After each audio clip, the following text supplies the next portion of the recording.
spirit of consensus will be our example for our efforts today. So let's cooperate to serve our planet. Let me focus on the following pillars to achieve our success. First of all, ambition. We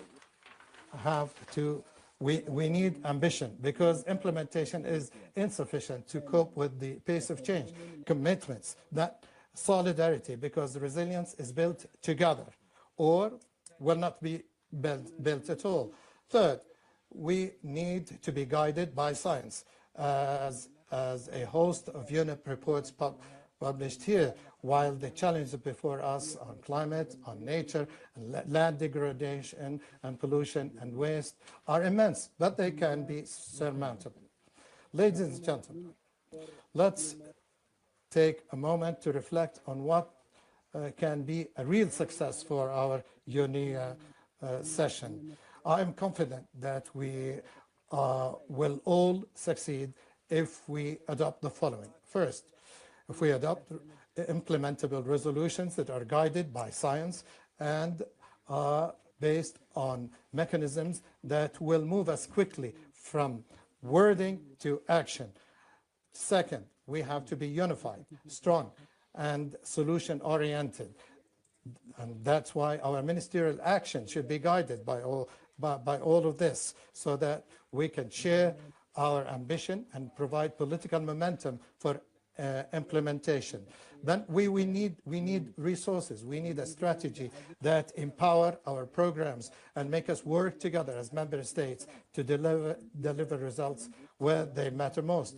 Then we have to renew our coherence, and especially coherence among our MEAs, ensuring that the environment is governed by the interconnected system, and so that we can build a planet that can be resilient.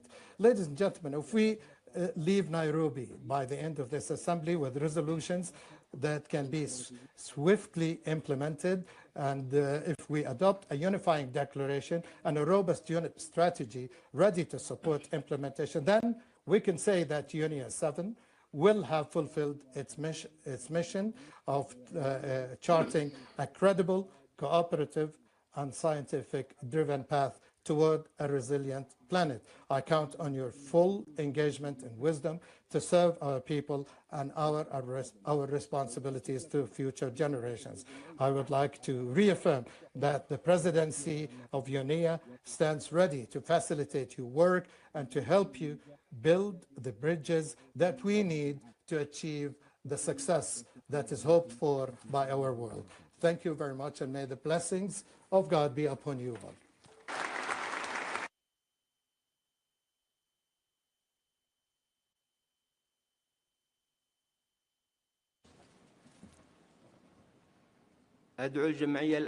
I call upon the UNEA to attend a video message by Her Excellency Ms. Amina Mohammed, the Under-Secretary of the United Nations.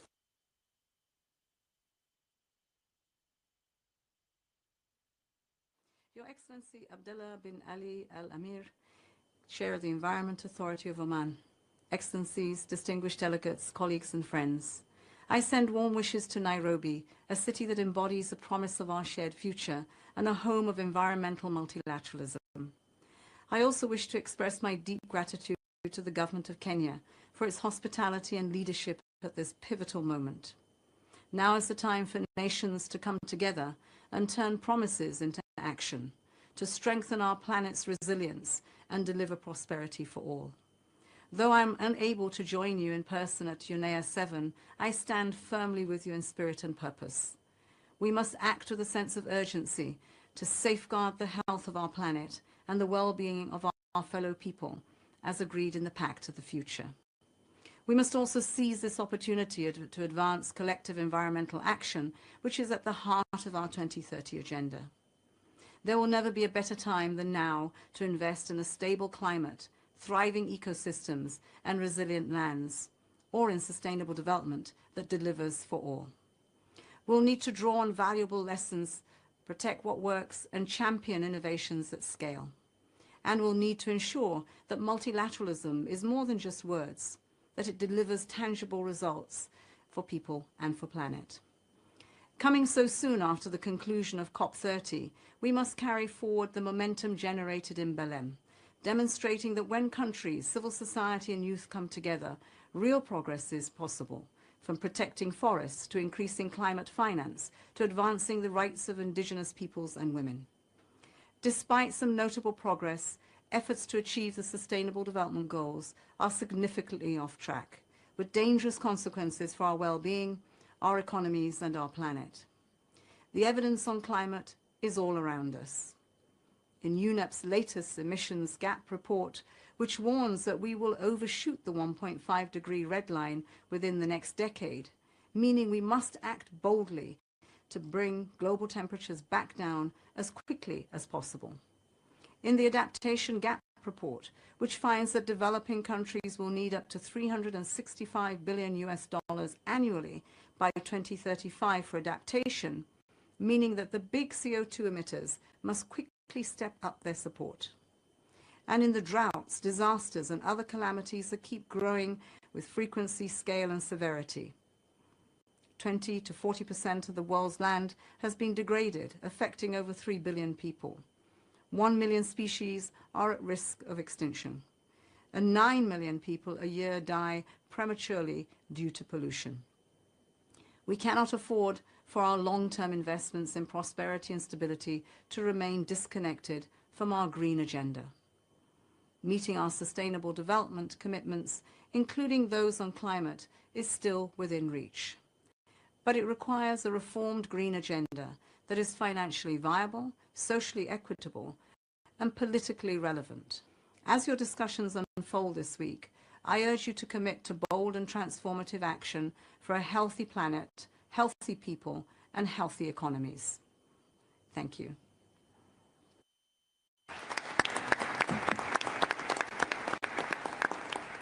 باسمكم أشكر نائبة الأمين العام على تمنياتها الطيبة لهذه الدورة بالنجاح والتوفيق. الآن أن أدعو المديرة التنفيذية لبرنامج الأمم المتحدة للبيئة السيدة أنجر أندرسون لإلقاء كلمتها الافتتاحية.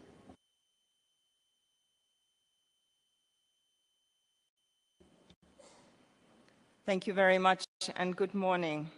To you, dear Excellency Abdullah bin Ali Al Amri, President of UNEA 7, to you, our dear host, Your Excellency Deborah Malongo Barasa, Cabinet Secretary of Environment, Climate Change and Forestry here in Kenya, Excellency and our dear Chair of the CPR, Excellency Ambassador Sultan Hajayev, Chair of the CPR, and to my two sisters here, first, Zainab Hawa Bangura, Director General of UNON, and certainly not least, Elizabeth Marema, Deputy Director of UNEP. To all distinguished ministers, ambassadors, distinguished guests, friends, and partners, welcome to UNEA 7. Welcome to Nairobi, the environmental capital of the world, and to this 7th session of UNEA.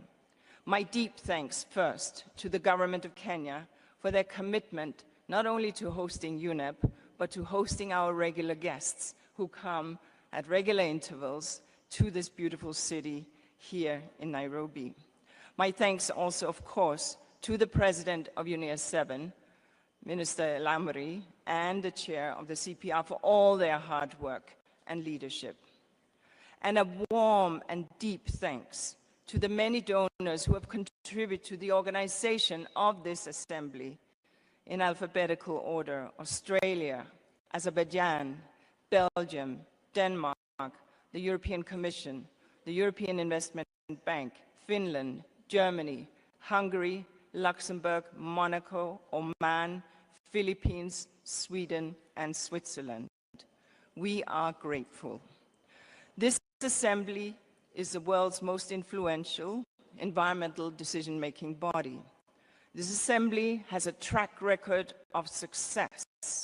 This Assembly has consistently demonstrated unity to set a trajectory for action on the three planetary environmental crises: the crisis of climate change, the crisis of nature and land and biodiversity loss and desertification, and the crisis of pollution and waste. This year, this Assembly must draw on history of unity and again deliver sustainable solutions for a resilient planet. Solutions that back long-term economic growth, poverty reduction, social cohesion, improved human and planetary health, and so much more. This Assembly must now dig deeper than ever because the environmental challenges are accelerating. The rising average global temperature, as we heard from the Deputy Secretary General, Ms. Amina Mohammed, will, we are sorry to conclude, exceed 1.5 degrees within the next decade, bringing escalating consequences with every fraction of a degree. And we are seeing ecosystems disappearing and land degrading, dust storms intensifying, toxins continue to pollute our air, our water, and our land. So this Assembly must dig deep, because the world is in turbulent geopolitical waters, which adds stresses and strains to the multilateral processes. And therefore, I ask that we all commit to keep our eyes on the horizon and to reach across the table for consensus, to safeguard our planet, to be ambitious so that we can safeguard our collective future. But even through tough times, the environmental community has found consensus in 2025. We saw very important advances at the climate talks in Belém, particularly on financing adaptation and on deforestation efforts. The BBNJ agreement on sustainable use of marine biodiversity in areas beyond national jurisdiction entered into force. And the new Intergovernmental Science Policy Panel on Chemicals, Waste and Pollution was gavelled earlier this year in Uruguay. A panel that, I remind you, emerged from this Assembly from a UNEA 5 resolution. And we know exactly what we must do, and we also know what we stand to gain. The 7th edition of UNEP's Global Environmental Outlook will be released tomorrow, and it lays out the pathways to transformation that could deliver higher GDP, fewer deaths, less hunger, less poverty, all through action on climate, on nature, and on pollution. This Assembly can accelerate that transformation by leaning in to inclusive multilateralism. Excellencies, colleagues, and friends, we have the right ideas on the table. Through the work of the open-ended CPR, the Committee of Permanent Representatives, 15 draft resolutions and 2 draft decisions have been negotiated and passed on to UNEA 7 for further deliberation. Informal negotiations continued over the weekend, moving us closer. My thanks to the Chair and the Bureau of the Committee, and of course to the co-facilitators who worked tirelessly within the resolution clusters.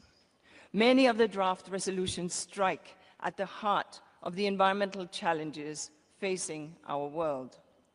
We have a draft on artificial intelligence, which could have great benefits for environmental action and wide-ranging negative impact in terms of water, energy, and resource uses.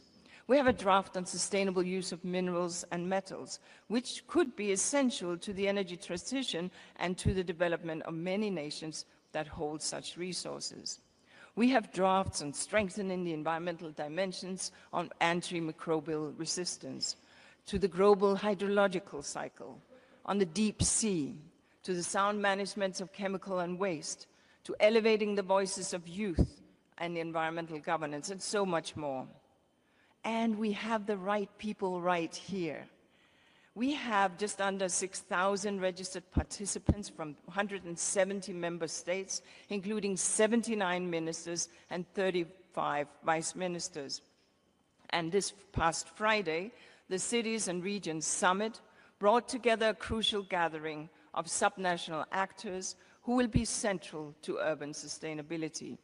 We have diverse voices feeding through the Youth Environmental Assembly and major groups and stakeholders forum, the children and youth, farmers, indigenous people, business and industry, local communities, local authorities, non-governmental organizations, the scientific and technological community, women, and workers and trade unions. This is a reminder that UNEA is more than resolutions and decisions. It's a place where the world comes together, where you gather outside the negotiation halls also to bring ideas, to exchange them amongst you, and to build new momentum for environmental action. Of course, this assembly must consider the context of UN80 initiative and its work streams, looking at efficiencies and improvements, the review of mandates, and possible structural changes and programmatic alignment opportunities. And in the context of the UN80 initiative, I'm very pleased that the second Multilateral Environmental Agreements Day on Wednesday will be a crucial contribution. We are seeking to promote coherence among the UNEA resolutions, but also amongst the decisions that are taken by the Multilateral Environmental Agreement governing bodies, be they hosted by UNEP or not, to strengthen the tapestry of global environmental governance, and ultimately to spark stronger, faster, and more joined-up action across the environmental challenges. Excellencies, colleagues, and friends, I know that differences can sometimes be insurmountable, but we all live on the same planet, and we all face the same challenges. If my neighbor is suffering from climate change, so am I. If my ocean is empty of fish, so is my neighbor's. If my neighbor is breathing foul air, so am I. We are all interconnected on this planet. And we all want the same thing, a better future for ourselves and for our families. The foundation stones of such a future are a stable climate, a safe and clean, sustainable environment, and a pollution-free future. So I call on you once again to summon up that famous and indomitable Nairobi spirit, and let that guide you down from the ramparts of individual positions to meet on common ground. For only from there can you agree strong resolutions and decisions and deliver sustainable solutions for a resilient planet. Thank you.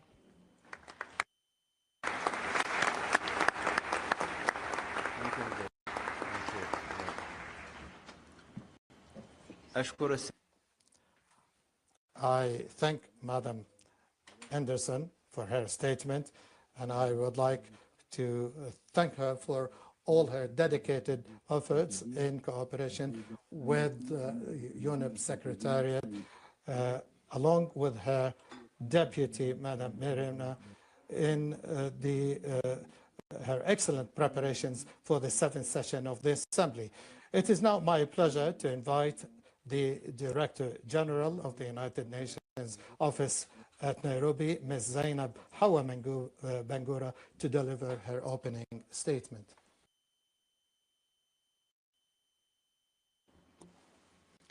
Your Excellency, Mr. Abdullah bin Ali Al-Amri, Chair of the Environmental Authority of Oman and President of UNEA 7.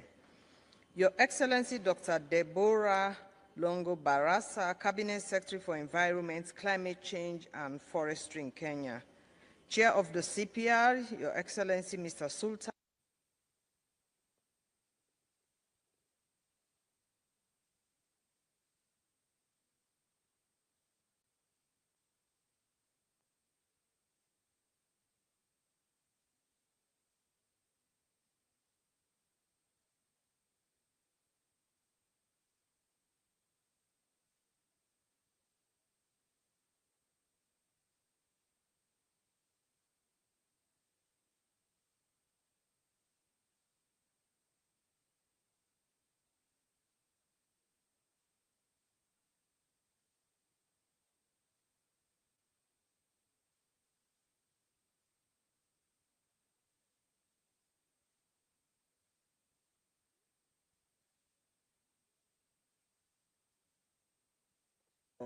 and cooperation on our shared environmental future. The city's vibrant energy and Kenya's steadfast partnership have shaped this space into a hub where ambition meets action. We're deeply grateful to the government and people of Kenya for their unwavering support and hospitality. Their commitment strengthens our collective resolve and enables the United Nations to serve as a true meeting place for the world. Behind the scenes, the United Nations office at Nairobi, UNEA, remains the backbone of daily operations here at the Gigiri complex and in over 166 countries around the world, where UNEA delivers seamless administrative and conference services.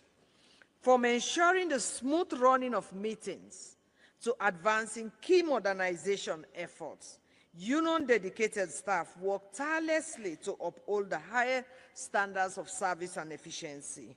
Our commitment, in collaboration with United Nations colleagues on the Gigiri complex, underpins every success we achieve here.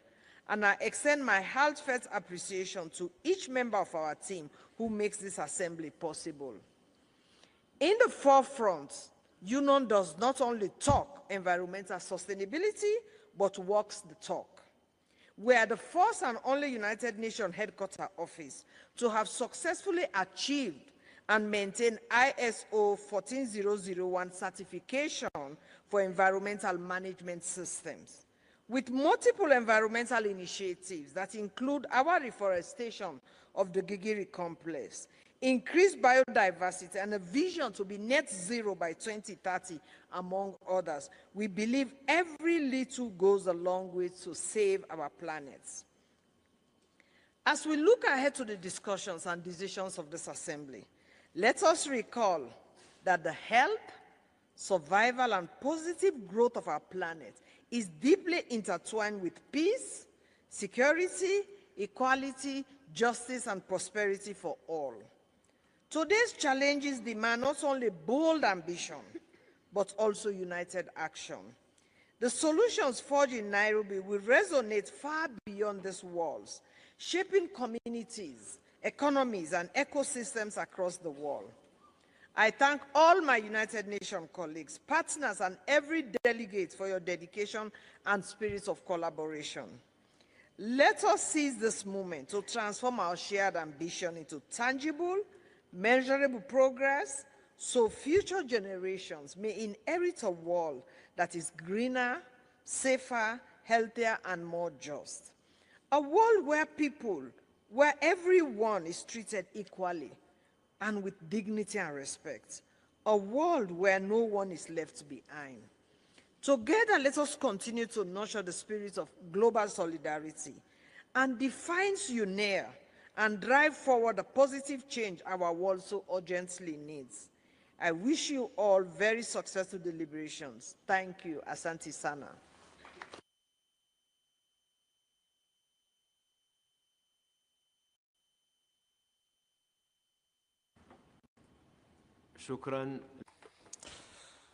Thank you, Ms. Bangura. May I take this opportunity to sincerely thank the United Nations office at Nairobi for the excellent cooperation and support extended for the organization of this session, including through the provision of conference services, security, facilities, logistics, and much more.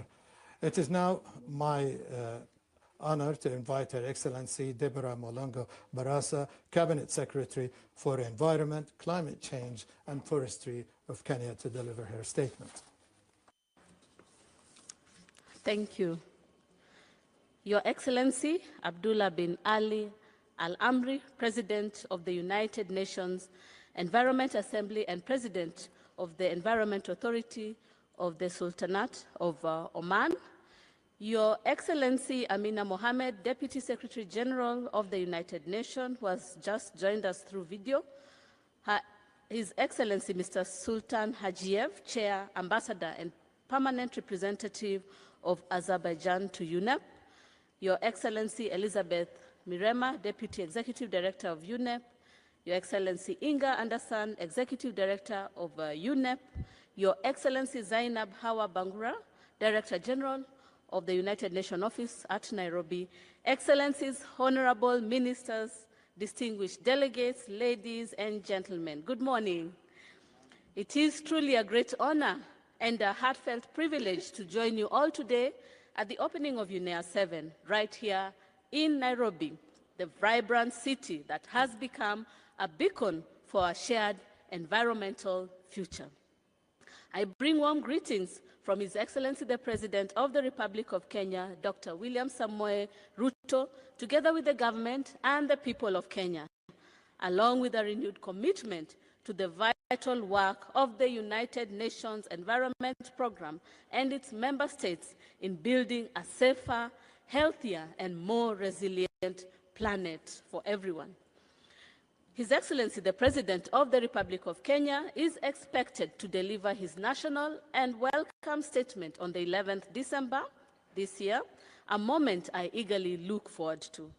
In the afternoon of the 11th, from 1:15 to 2:25 p.m., Kenya will be co-hosting a luncheon side event together with GGI at Mount Kilimanjaro room titled Bridging Divides, Building Solutions, Global Cooperation for a Circular Economy. This side event aims to accelerate global actions to end plastic pollution. Returning to Nairobi, the birthplace of the mandate, provides a strategic opportunity to reflect on the progress and identify pathways for collaborative solutions towards a circular economy.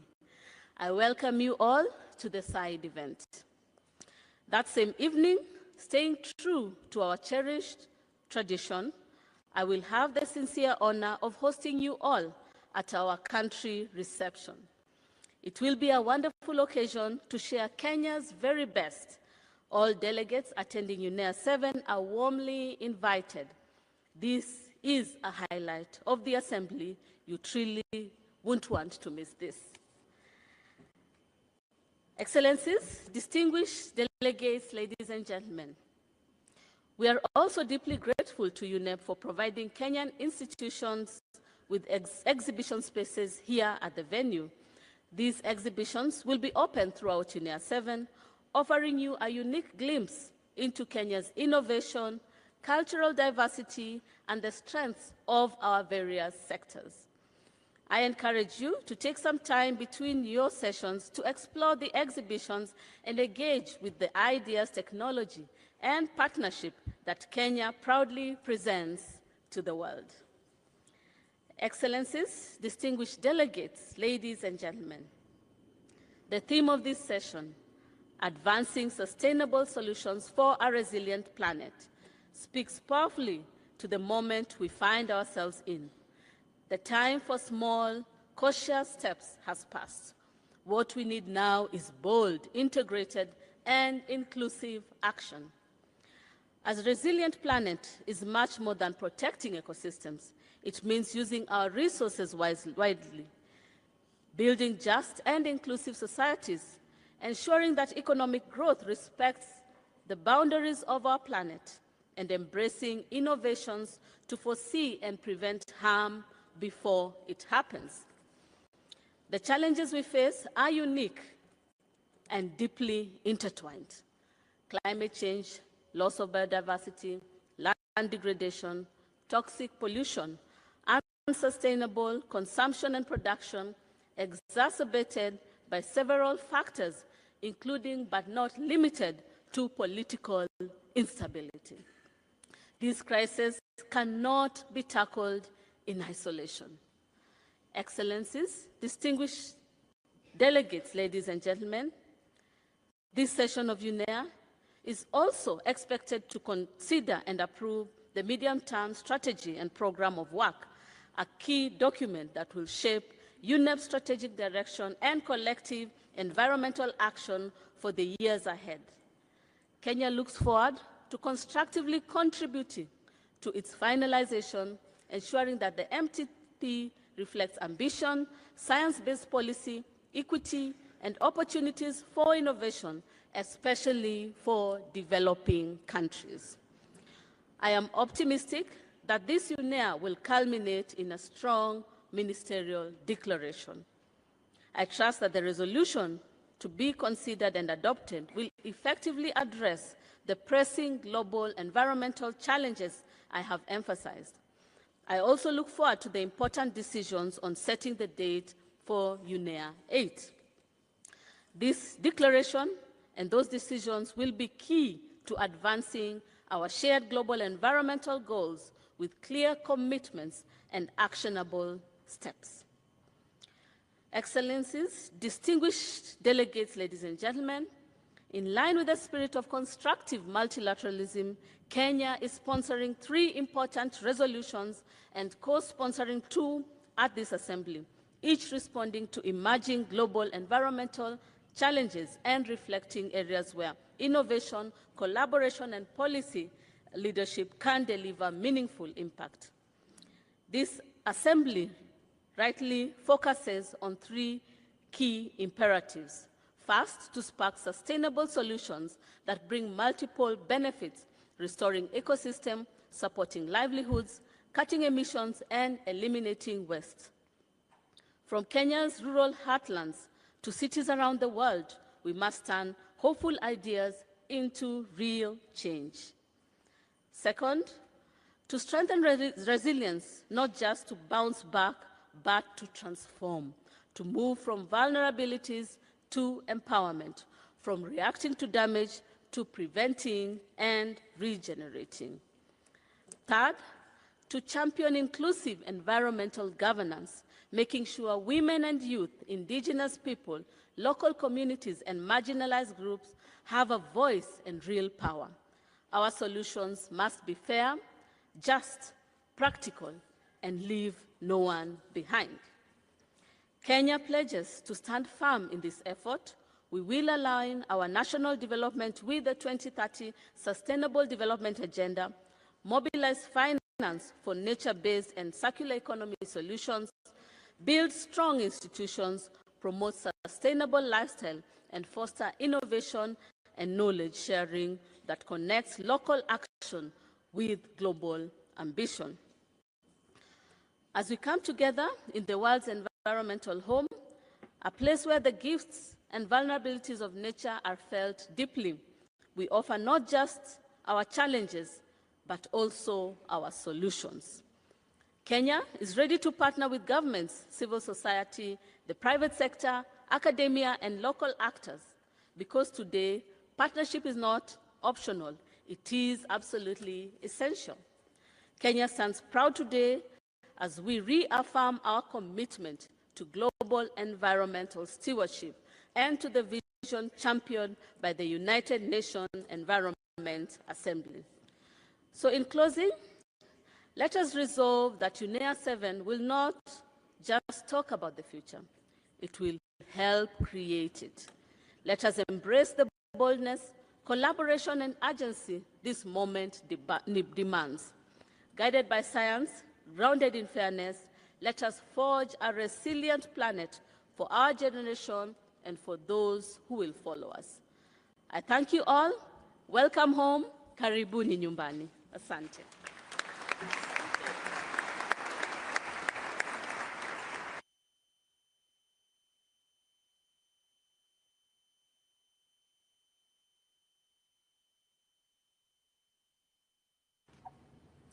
أتقدم بالشكر الجزيل لمعالي I extend my gratitude to Her Excellency, the Secretary, for being here with us today. Your presence is a strong signal of Kenya's leadership on environmental issues and its steadfast support to UNEA and to UNEP. Before we listen to statements, additional statements, I would like to call the Assembly first to look into item 2 of the provisional agenda, which is the adoption of the agenda and the organization of work.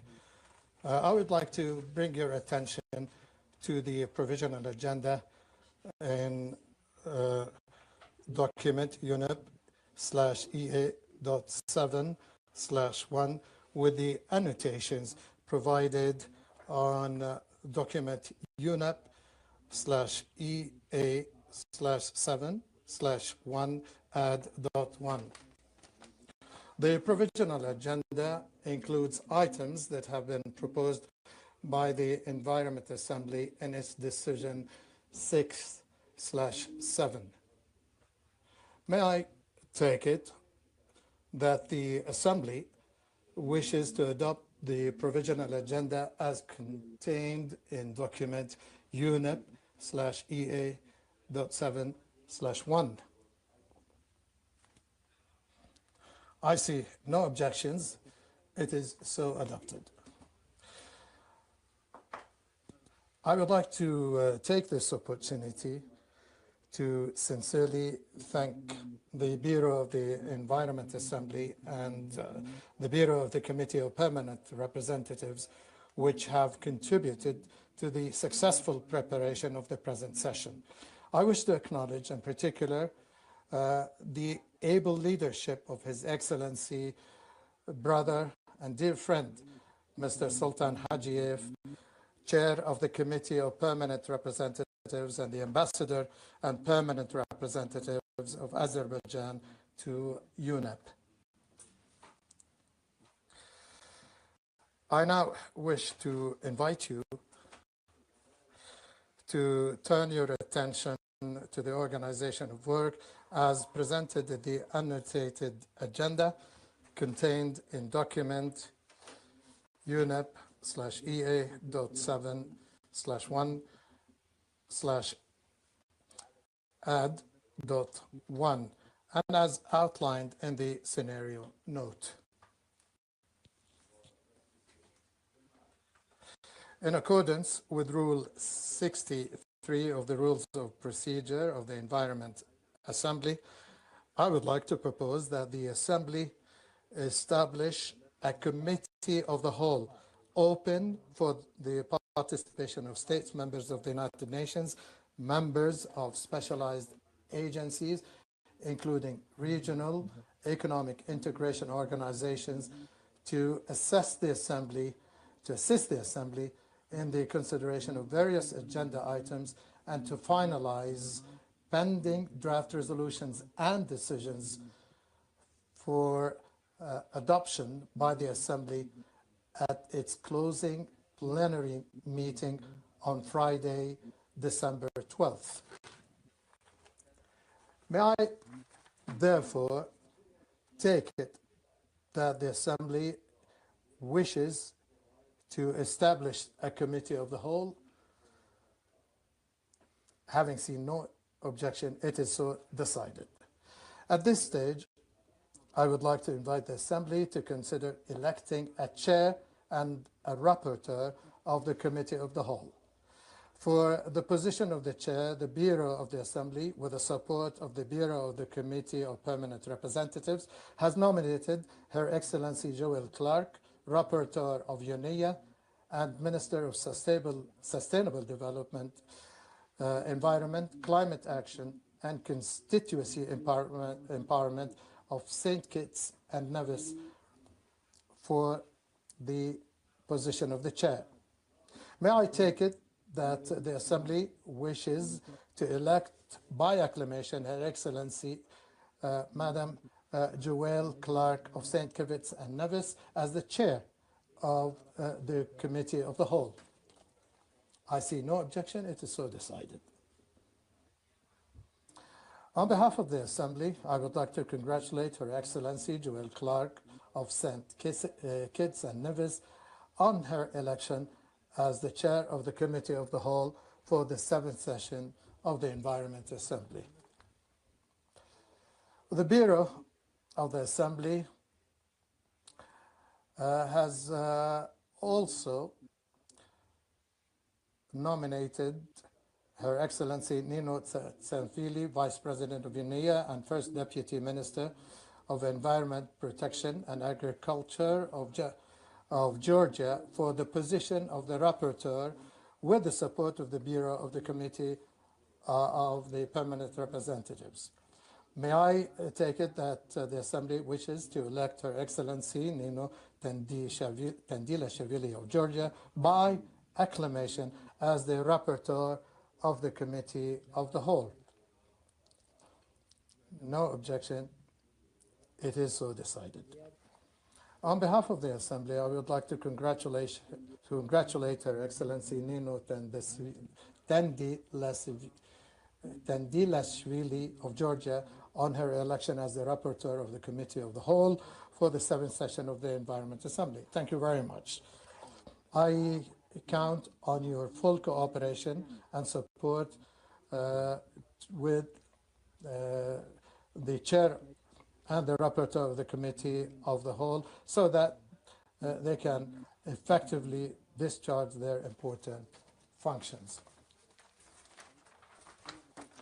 I wish to inform all delegates that the Committee of the Whole will start meeting here in Conference Room 2 immediately following the adjournment of this plenary meeting.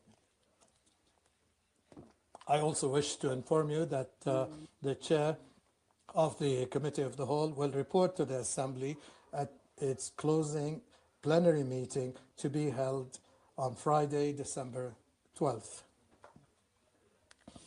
Allow me now to turn the attention of the Assembly to the allocation of items on its agenda in accordance with Rule 13 of the Rules of Procedure. I propose that the Assembly allocates agenda item 5 entitled International Environmental Policy and Governance Issues, as well as item 6 of the agenda entitled Program of Work and Budget and Other Administrative and Budgetary Matters. In addition to agenda item 11 entitled Provisional Agenda, Dates and Venue of the 8th Session of the Environment Assembly, and to refer this to the Committee of the Whole. These agenda items include, under their purview, pending proposals that may require dedicated attention. By allocating these items to the Committee of the Whole, we hope to finalize the discussion of these proposals in an expeditious manner for the Assembly's consideration.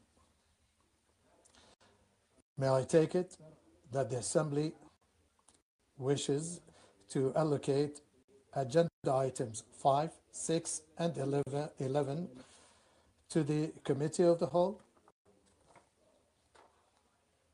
I see no objection. It is decided. In accordance with the established practice, the Committee of the Whole may also set up contact groups as appropriate. The Committee of the Whole will consist of an opening plenary held immediately following the adjournment of this meeting in this very room, and a second plenary meeting held in this room on Tuesday evening, as well as a closing plenary meeting also to be held in this room on Wednesday afternoon. In addition to all of that, the Committee of the Whole will hold contact groups meetings, and this will start this afternoon at 2 p.m. and these meetings will continue until Wednesday. Bearing in mind that the high-level segment of the Assembly will begin on Thursday, December 11th, I would like to emphasize that the Committee of the Whole will need to conclude its work by Wednesday, December 10th, and report on its work to the Assembly at its closing plenary to be held on Friday, December 12th.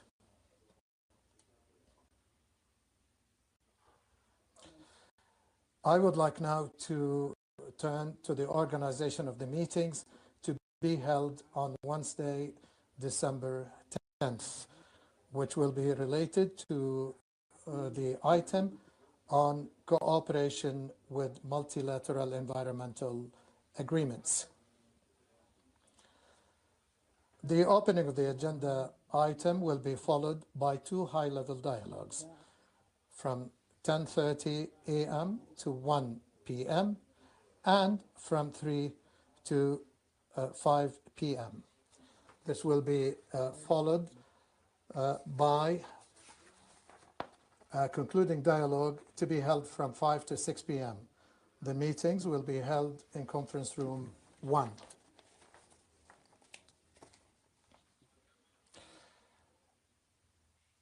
As highlighted in the scenario note, may I take it that the Assembly agrees to hold the two high-level dialogues on the theme signed, sealed, delivered.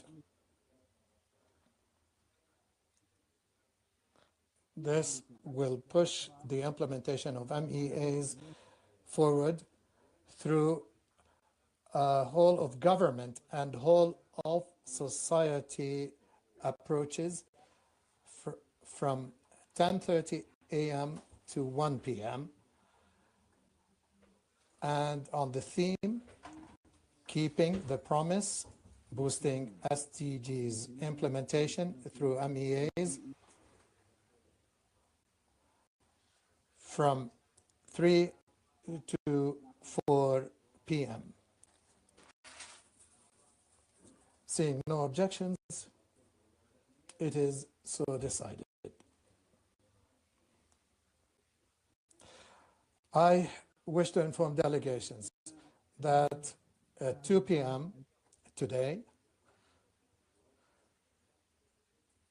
Ms. Elizabeth Maroma Mrema, Deputy Executive Director of UNEP, and I will officially open the MEA's pavilion, which is located close to the Karibuni sign.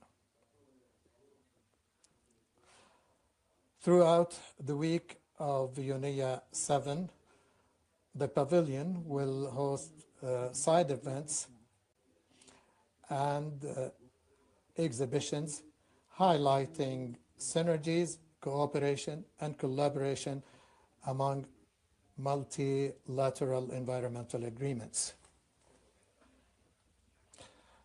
It is our pleasure to invite all delegates to attend the official opening and to engage at the MEA's pavilion activities throughout the week. I now would like to turn to the organization of the high-level segment, which will be held on December 11th and 12th. The high-level segment encompasses an opening plenary meeting, national statements, including statements by heads of state, vice presidents, and heads of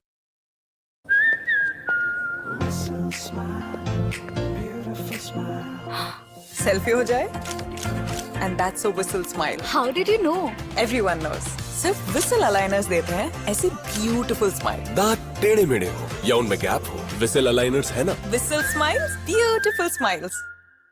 You're prompting Cursor over 100 times a day, but typing detailed context takes forever. So you send lazy prompts and you get mediocre results. I've been there and it's not fun. Let me show you how I changed my entire dev workflow. I use Whisperflow to dictate full prompts with complete context. I describe what I need in plain English and Flow formats it with proper casing, file paths, and function names. Everything I know you hate typing. Instead of typing out file names, I can just reference them by voice. Watch this. Fix the authentication bug in authcheck.ts and update the error handling in userservice.ts to match. Just like that, it tags the file automatically. It works wherever you code. And the difference in AI output quality is massive because it's so much easier to give Flow more context. It gets it right on the first prompt, while others need 3 or 4 exchanges just to get the same result. addressing environmental crises is essential for human health, to be held on Thursday, December 11th from 3 to 4:30 p.m. Second, this will be followed by a multi-stakeholder dialogue on the topic resilience through inclusive partnerships, catalyzing solutions across sectors, to be held from 4:30 to 6 p.m. Third, two leadership dialogues to be held on Friday, December 12th on the theme Round and Round, why circularity and sustainability are critical to the future of global industry, from 10 to 11:30 a.m. and on the theme, the bottom line, why tackling environmental degradation is critical to the future of the global financial system. This will be held from 11:30 a.m. to 1 p.m. Seeing no objections, it is so decided. Agenda items 12 to 16 will be considered at the closing plenary of the Assembly in the afternoon of Friday, December 12th. I would like now to propose to you that the Assembly decides on the time limits for statements as follows. Statements delivered on behalf of a group of states should be limited to 5 minutes. Statements delivered by individual delegations, including statements by observers, major groups, and stakeholders, should be limited to 3 minutes only. The time limit for statements in explanation of positions before action and after action on a proposal should be limited to 3 minutes. Delegations should exercise their right of reply at the end of the day whenever 2 or 3 meetings have been scheduled for that day and whenever such meetings are devoted to the consideration of the same item or before the conclusion of the consideration of a given item. The number of interventions in the exercise of the right of reply for any delegation at a given meeting should be limited to 2 per item. And the first intervention in the exercise of the right of reply for any delegation on any given item should be limited to 3 minutes. And the second intervention should be limited to 2 minutes. I hear no objection. It is so decided. Under the current agenda item on the organization of work, I would like to also invite the Assembly to take note of the following intergovernmental organizations that have been accredited to the Environment Assembly as pursuant to Rule 69 of its Rules of Procedures. First, Commission of the Convention for the Protection of the Marine Environment of the Northeast Atlantic, OSPAR Commission. Second, Consortium of International Agricultural Research Centers. Third, Permanent Secretariat of the Alpine Convention. And fourth, West African Development Bank. Having seen no objection, it is so decided. The list of accredited organizations is available on the Environmental Assembly website. The Assembly has thus concluding this stage of its consideration of Agenda Item 2.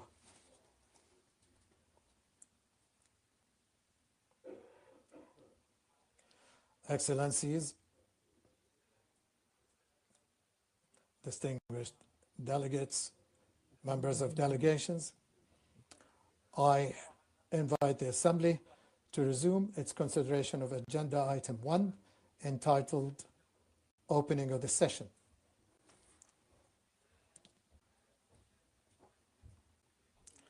As recommended by the UNEA and CPR bureaus, we will now hear opening statements from the regional and political groups only.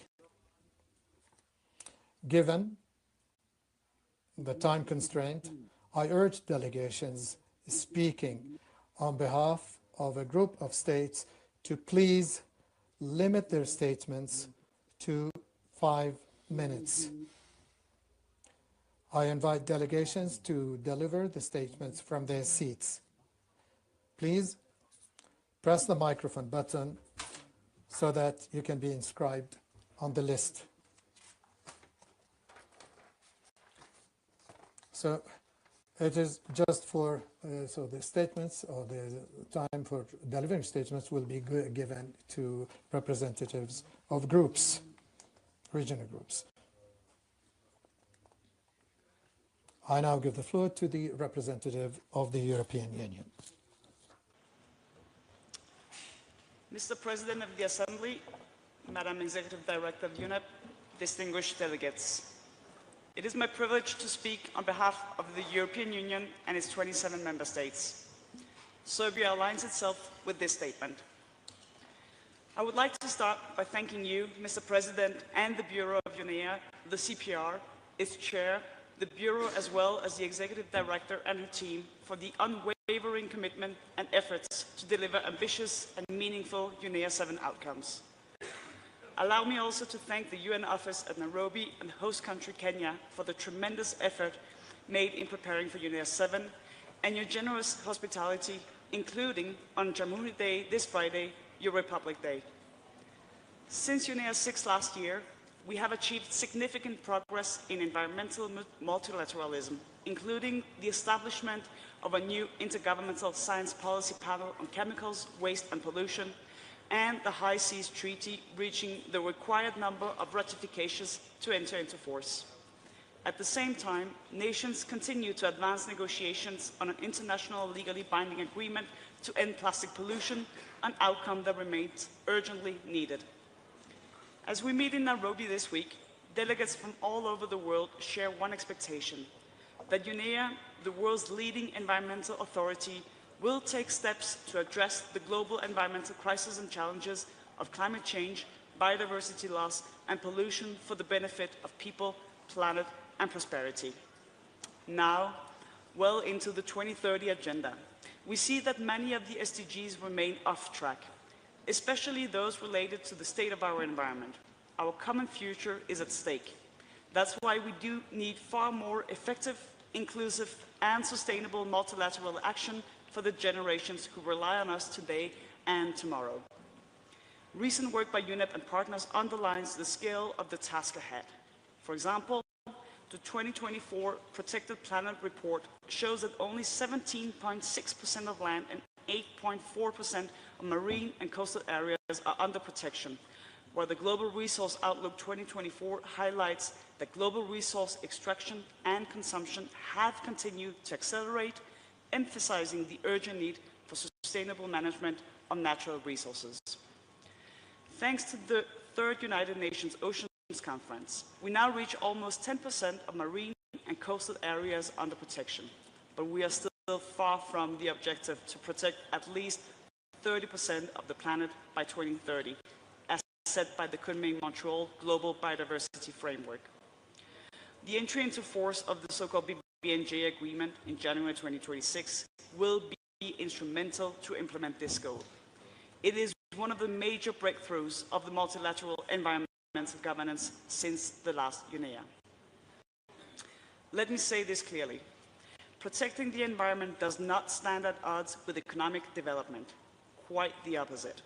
Recent years demonstrate that the green transition, which is in full swing in so many countries, can be a success story for both the environment and our economies.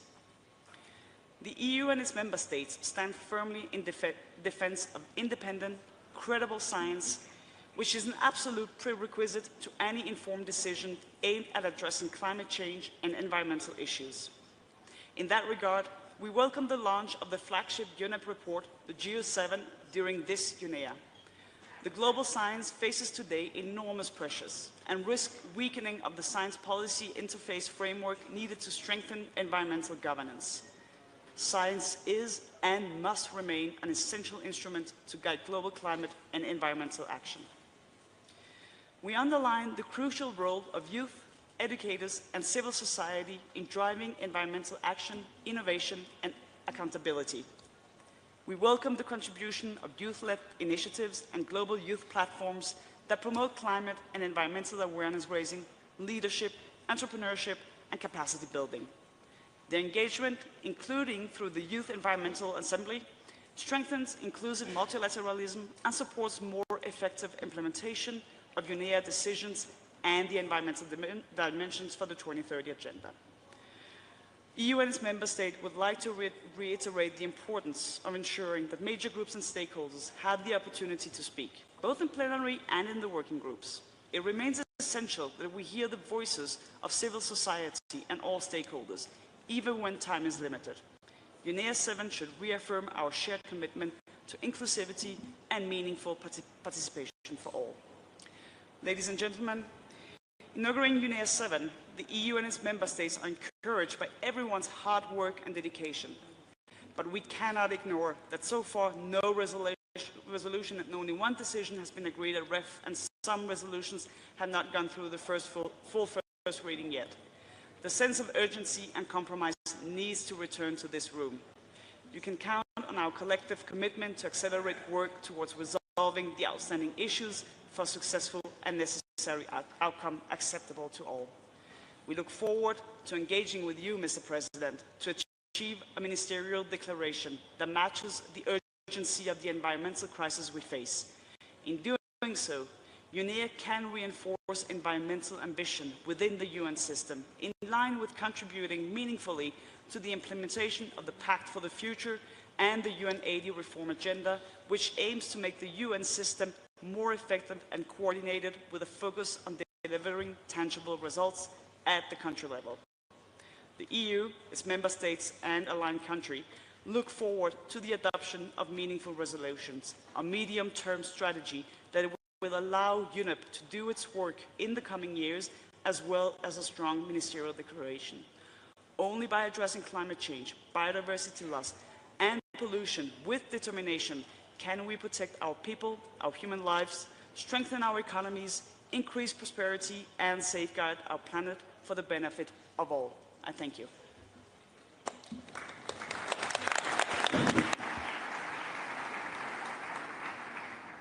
Thank you very much.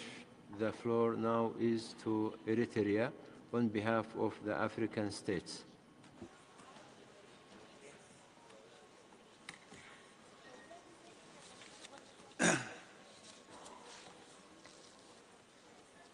Your Excellency, Mr. Abdullah bin Ali Al-Amir, President of the Environmental Authority of the Sultanate of Oman and Chair of UNEA 7. Honorable Cabinet Secretary Madam Bazara, Cabinet Secretary of Environmental, Climate Change and Forestry of Kenya, DG of UNEA, Madam Bangura, ED of UNEP, Madam Inger Anderson, Chair of OSCPR, my brother, Ambassador Sultan Hajiev, Excellencies, Ministers, Heads of Delegation, Ambassadors, High Commissioners, ladies and gentlemen, all protocol observed. I am speaking on behalf of our Chair of Africa Group, Mozambique, who kindly asked me to read the statement of Africa Group.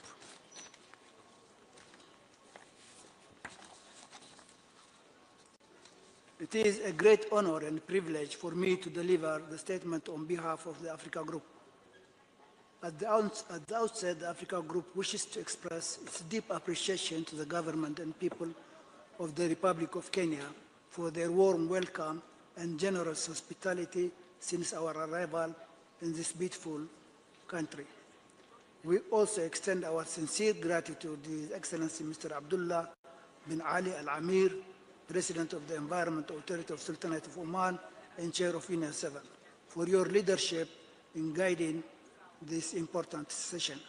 Our appreciation also goes to the Executive Director of UNEP and her team for the outstanding work undertaken to support this preparation of this assembly. Mr. Chair, the African Group acknowledges the progress achieved during the OECPR7 consultations. These discussions provided an essential platform for proponents and the member states to exchange views, clarify positions, and advance toward consensus on the draft resolutions before us. We thank all member states and the Secretariat for the preparation of the draft documents which aim to address urgent global environmental challenges. The spirit of collaboration demonstrated thus far reflects our shared commitment to multilateralism and international cooperation. However, while recognizing these positive developments, the African Group wishes to raise several concerns regarding the negotiation process that, in our view, require careful reflection. 1. Methodology of work. While we are steadily gaining ground, the pace of negotiations has still remained slow and uneven across most draft resolutions. We therefore urge the Chair to explore alternative, more streamlined modalities that can facilitate efficient, result-oriented negotiations. The African Group avails itself to support the Chair and are open for consultations on how best to achieve this. 2.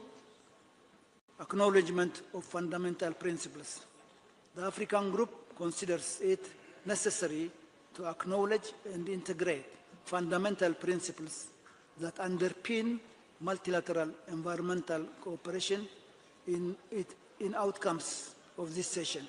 The African Group considers the principle of common but differentiated responsibilities, CBDR, and other principles of Rio Declaration that are fundamental in global environmental discourse.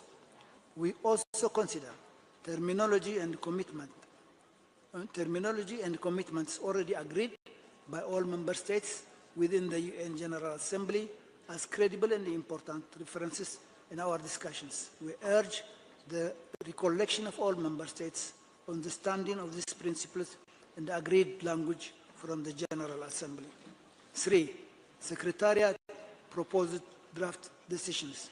We remain hopeful and fully committed to engaging constructively and inclusively with all member states to ensure that the true Nairobi spirit is reflected in UNEP and especially in this session. The medium-term strategy, for instance, is highly significant for the development priorities of many developing countries. We therefore urge that the MTS be negotiated and finalized as soon as possible. 4. Strengthening the means of implementation, MOI. Effective implementation of resolutions by developing countries is only possible when supported by adequate finance, capacity building, and technology transfer. Without strong means of implementation, meaningful implementation cannot be achieved. This should be reflected explicitly and consistently across all draft resolutions. 5. Technology transfer. We consider that the use of the term, I quote, on mutually agreed terms, and quote, in provisions relating to technology transfer potentially weakens commitments already agreed under multilateral environmental agreements. Technology transfer must adhere to the obligations and terminology already established under this MEAs to guarantee the intended benefits to member states. 6. Citizen science. The African Group believes that scientific process must be grounded in professional expertise, and therefore we should apply caution in the use of reference to such citizen science. We do, however, support the use of traditional knowledge within the language and safeguards adopted under the Convention of Biological Diversity, CBD, and caution against fragmenting traditional knowledge into new unidentified, undefined categories. Mr. Chair, Your Excellency already exceeded the time with more than 3 minutes. So in the hope of the African group that these concerns will be fully considered and adequately addressed during UNEA 7. If these concerns remain inadequately attended to, the outcomes of this assembly may fall short of effectively addressing global environmental challenges. The African group remains timely committed to constructive engagement and working with all delegations in a spirit of cooperation. We seek balanced implementations and consensus-based outcomes that reflect the priorities and the circumstances of developing countries. We stand ready to work with all partners to strengthen global environmental governance while upholding the fundamental principles of international cooperation. I thank you. Thank you, Your Excellency. And since it's already adopted by the Assembly to given a 5-minute floor, so please, I'm calling upon all of Member States to keep their speech within the 5 minutes. Brazil, on behalf of BRICS. Thank you, Mr. President. I have the honor to take the floor on behalf of BRICS, a group that is committed to upholding multilateralism and strengthening global governance and climate in the spirit of extensive consultations, joint contributions, and shared benefits.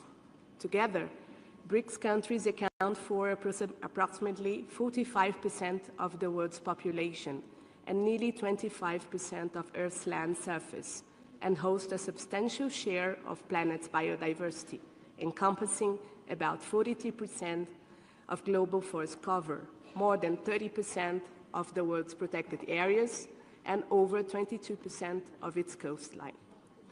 As we start our deliberation here at UNEA 7, the BRICS countries take this opportunity to reaffirm our steadfast commitment to scale up urgent action to address the challenges posed by climate change, biodiversity loss, desertification, land degradation, drought, sand and dust storms, pollution, among others.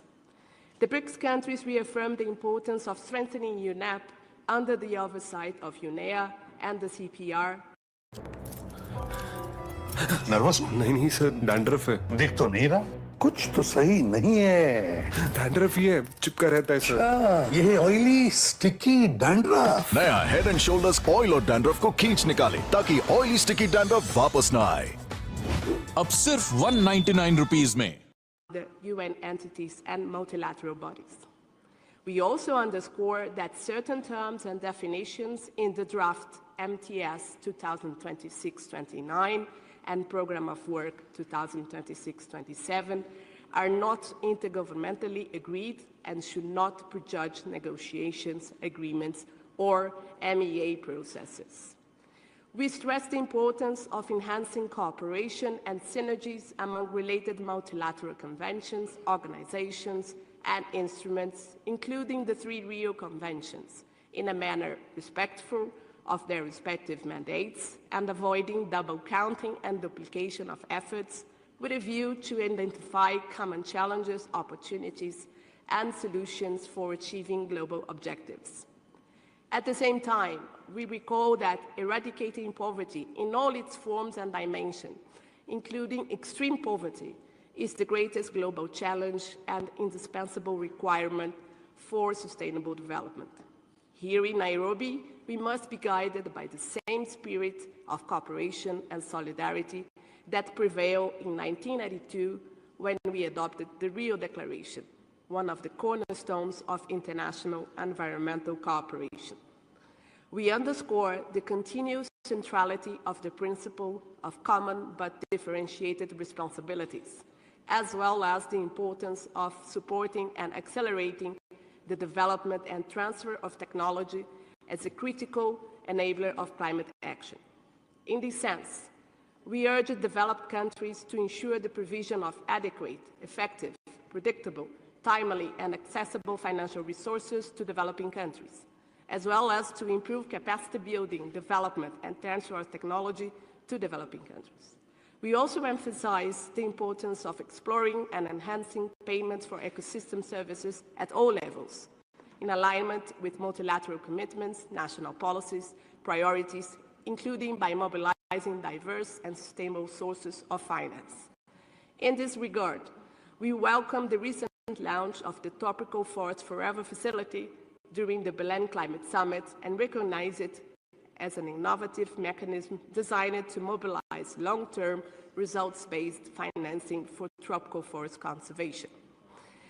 The BRICS countries underscore that the terminology indigenous peoples and local communities is agreed language in the Convention on Biological Diversity, and we express our concern with attempts to draw artificial distinctions between the two, which could create a loophole to circumvent the obligation of fair and equitable sharing of benefits arising from the use of that knowledge.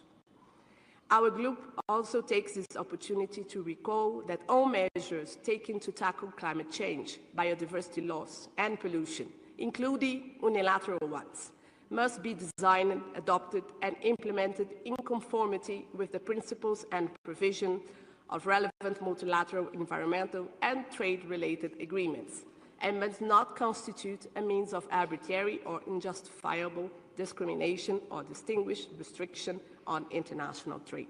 Thank you.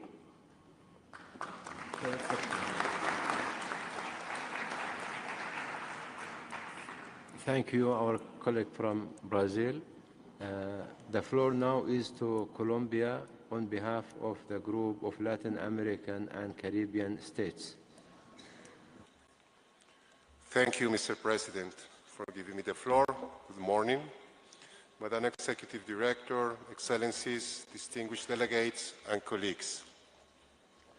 On behalf of the group of Latin American and the Caribbean, Colombia is honored to deliver this statement at the 7th session of the United Nations Environment Assembly, UNEA 7. First of all, GRULAC thanks the government of Kenya for its hospitality, showcasing Nairobi as the global capital of environmental multilateralism again. The group expresses its sincere gratitude to the chair of the CPR, Ambassador of Azerbaijan, to the executive director, and to the dedicated staff of the UNEP Secretariat for their outstanding efforts in organizing this assembly, which constitute the most important international forum for member states to deliberate on the global environmental agenda for the upcoming years.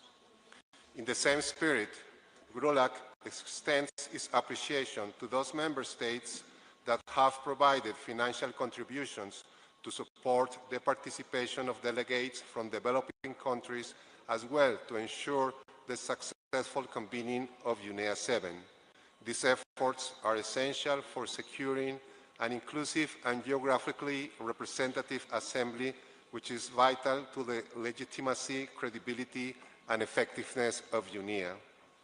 This assembly builds upon and concludes the intense work undertaken throughout the year in the preparation of UNEP's medium-term strategy for 2026 to 2029 and its program of work for 2026-2027.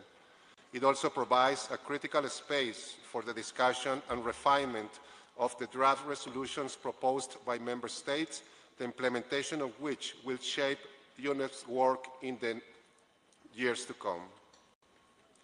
GRULAC reaffirms its willingness to contribute constructively and respectfully to this important process, while underscoring the need for ambitious and effective outcomes as we strive towards international agreed commitments on sustainable development, gender equality, and human rights, among others.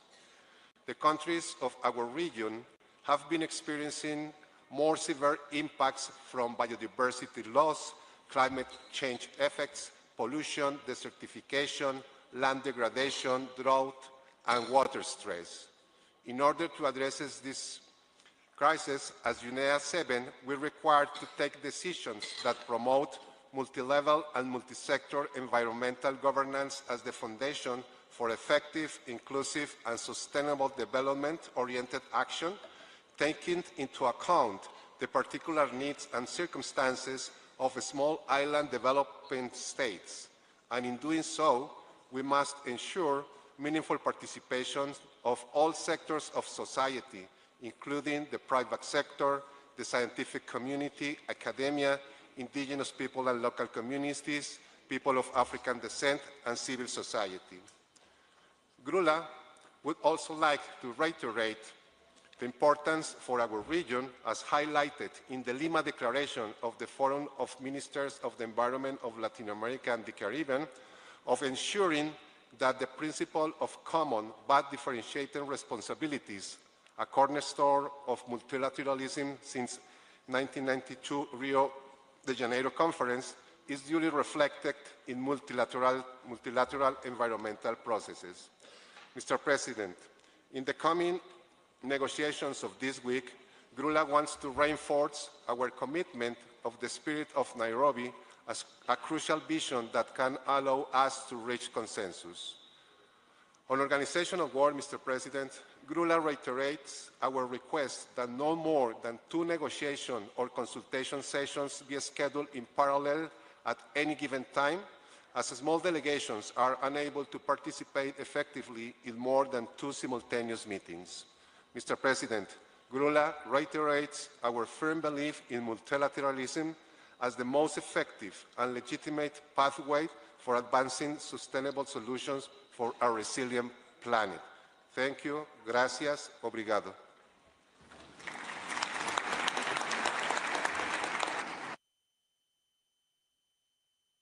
Thank you, Your Excellency.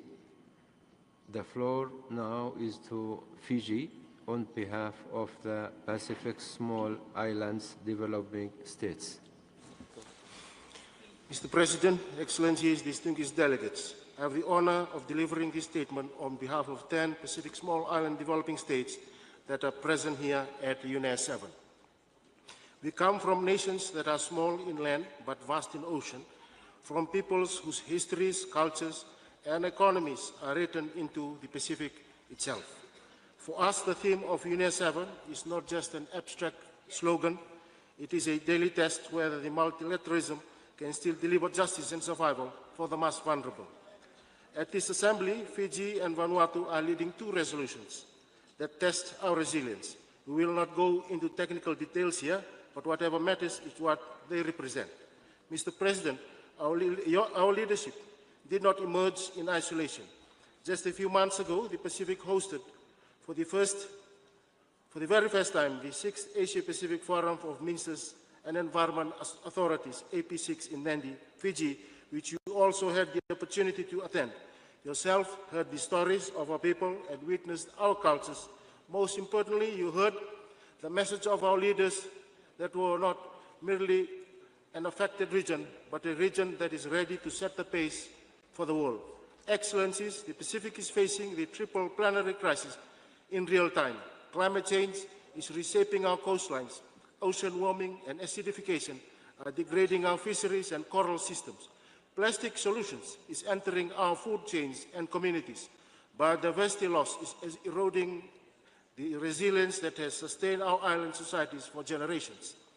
But let me be absolutely clear, the Pacific refuses to be defined by vulnerabilities alone.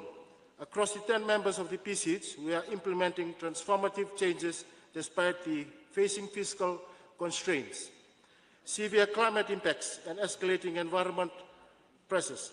This is why UNEA 7 matters. This assembly cannot be a meeting or comforting phrases. It must be a place where decisions reflect the true scale of the crisis and where our ambition is backed by meaningful support. PCH therefore emphasizes 3 expectations from UNEA 7. First, that the ambition must be matched with resourcing. For islands on the front line, new mandates without finance, technology transfer, and implementation support do not change the lived reality of our communities. Second, we safeguard the integrity of science and multilateralism. We cannot allow carefully negotiate language across multilateral system to be worked to weaken or reopen. Third, the oceans and the people who depend on them take their rightfully place in the center of global environmental governance. For PCH, the ocean is not a sector, it is our identity, our economy, and our most important climate regulator. Mr. President, the Pacific has demonstrated that we are constructive partners and advocates of fairness and ambition, but we are also realists. We know exactly what is at stake. Therefore, on behalf of the 14 Pacific Island developing states, I reaffirm the following. We support the outcomes that raise ambition and protect environment integrity.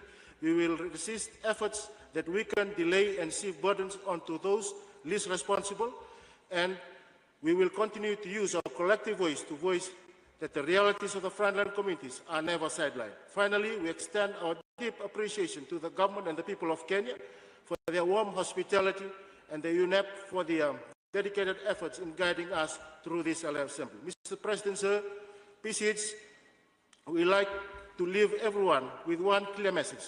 If multilateralism is to prove its worth, it must deliver first for those who have the most to lose. Our islands, our people, and our shared blue continent depend on it. And I thank you, Mr. President, sir.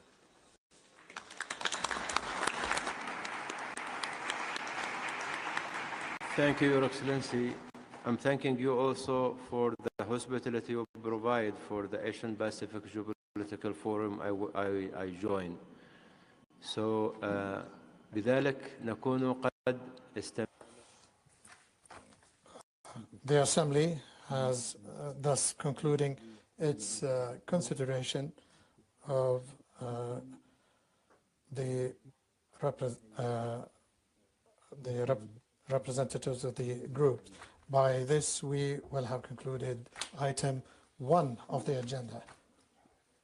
At this stage, I invite the Assembly to consider agenda item 7, which is entitled Stakeholder Engagement, so that we can hear opening statements that will be delivered by the major groups and stakeholders.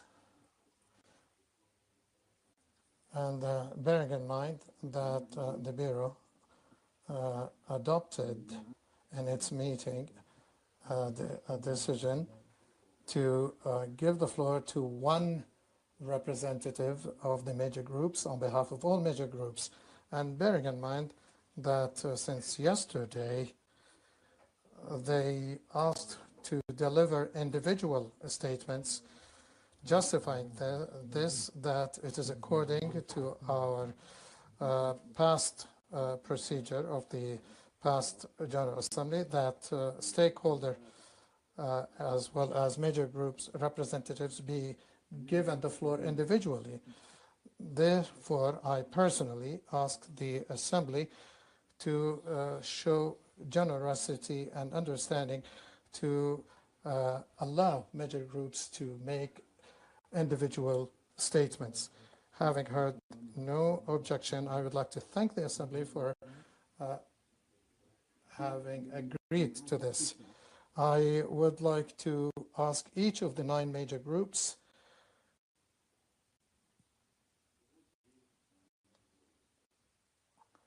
to deliver their statements, limiting their time to 2 minutes, given the time constraint. So I call upon the representatives of the 9 major groups, when given the floor, to limit their statements to 2 minutes only. First, I will give the floor to Mr. John Lindberg from the major group on behalf of the business and industry.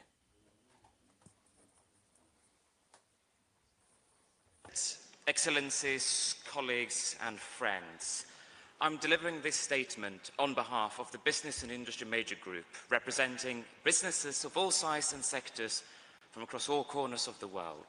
True multilateralism is the art of partnerships and co-creation where all stake and rights holders, including the major groups, create common solutions for common problems. We all have a legitimate role to play, and these spaces must be respected. Many of us are fellow participants in the many multilateral processes that take place concurrently. And in the business and industry community, we recognize that we talk often about the same issues to the same people, only in new locations. Far too much time is spent trying to reinvent the wheel, or trying to expand one's influence, or trying to impose one-size-fits-all solutions. We need to ensure that the scarce resources of the United Nations are deployed in the most cost-effective and high-impact way possible. We also strongly urge Member States to refrain from expanding mandates or work streams where no means of implementation have been identified. And this year's OECPR has been particularly challenging, with very little substantive progress across many of the resolutions. The Business and Industry Major Group therefore calls upon Member States to seize the precious little time that is left and deliver a streamlined set of ambitious and science-based resolutions. Mr. President, businesses around the world are the engines of innovations and agents of real change, ranging from the local to the truly global. Let's stop talking about the same issues and let's see meaningful action, and you will find the private sector your staunchest ally. Thank you. شكرا ل Got a great business idea? Give it a domain name from GoDaddy.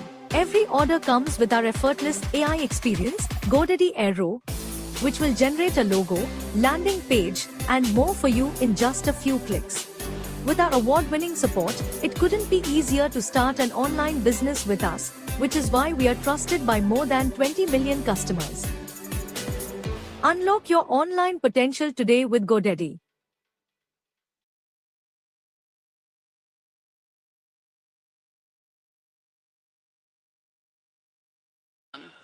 Yesterday, during the high-level closing session, we presented the Global Youth Declaration on the Environment, clearly articulating the priorities of young people globally for environmental action. Today, we wish to share 3 key messages for Member States.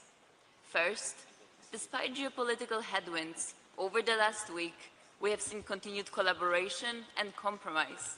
We urge delegations to continue in this spirit and take this opportunity to reaffirm that multilateralism can still deliver meaningful outcomes. Second, the resolutions under discussion have real potential to strengthen global environmental governance. We urge Member States to take this opportunity to design a more coherent, transparent, and inclusive system that delivers truly systemic solutions to today's crises. In this regard, we welcome progress by Member States on the Children and Youth Resolution tabled by Sri Lanka. Lastly, we must work collaboratively to safeguard the space for civil society and stakeholders. We call on contact group co-chairs to allow sufficient space for major group interventions and encourage Member States to continue engaging civil society in a constructive dialogue. This is a critical part of a successful UNEA. Excellencies, distinguished delegates, the window for action is narrowing rapidly. The Children and Youth Major Group call on Member States to fulfill your commitment to current and future generations. The world is watching. Thank you.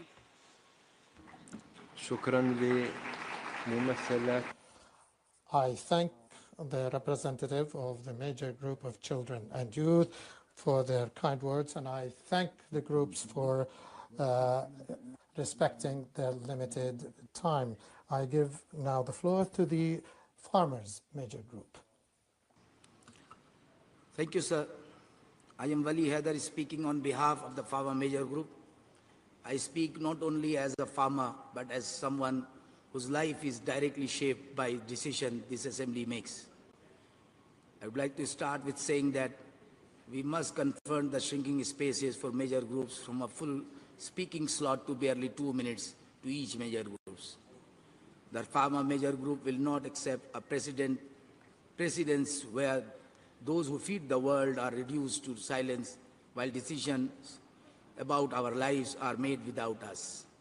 For farmers, Healthy soil, clean water, stable climates, and accountable governance are not inspirations for us. They determine whether we can feed our families or see our livelihood collapse. The resolution before UNEA 7 on nature, climate resilience, water cycles, climate and pollution, antimicrobial resistance, and environmental governance directly shape our harvest and health and our future.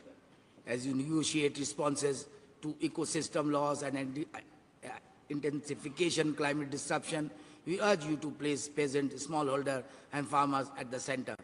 Agroecology, soil restoration, seed sovereignty, equitable water system, and community-led action on invisible species are not supplementary. They are among the most effective climate and biodiversity solutions available. We as farmer and peasant feed the entire world and steward biodiversity every day. A resilient planet is impossible without resilient farmers. UNEA 7 must deliver decisions rooted in justice, equity, and lived realities, not abstractions. I thank you, sir.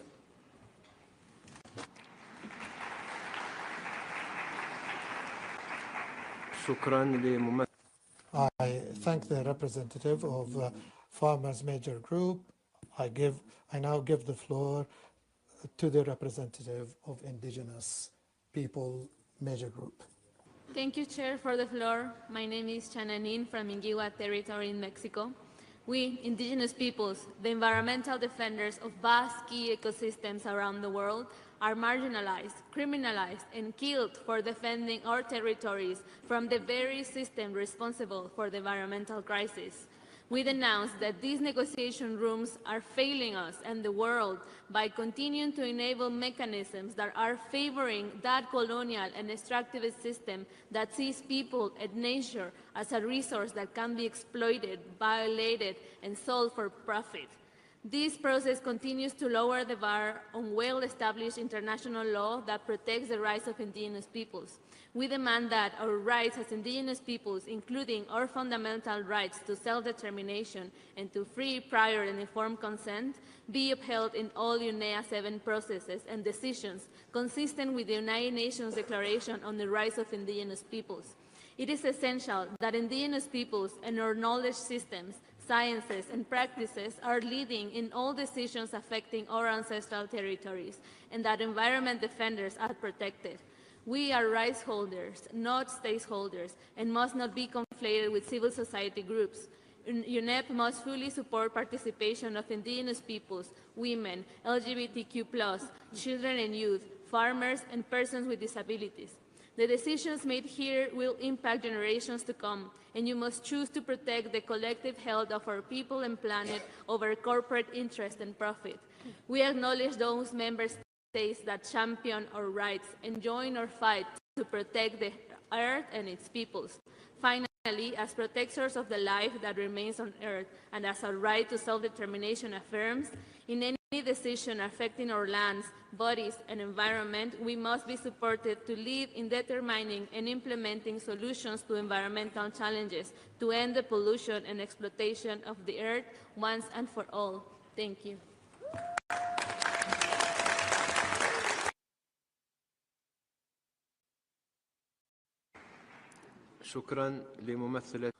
I thank the representative of the Indigenous People Major Group.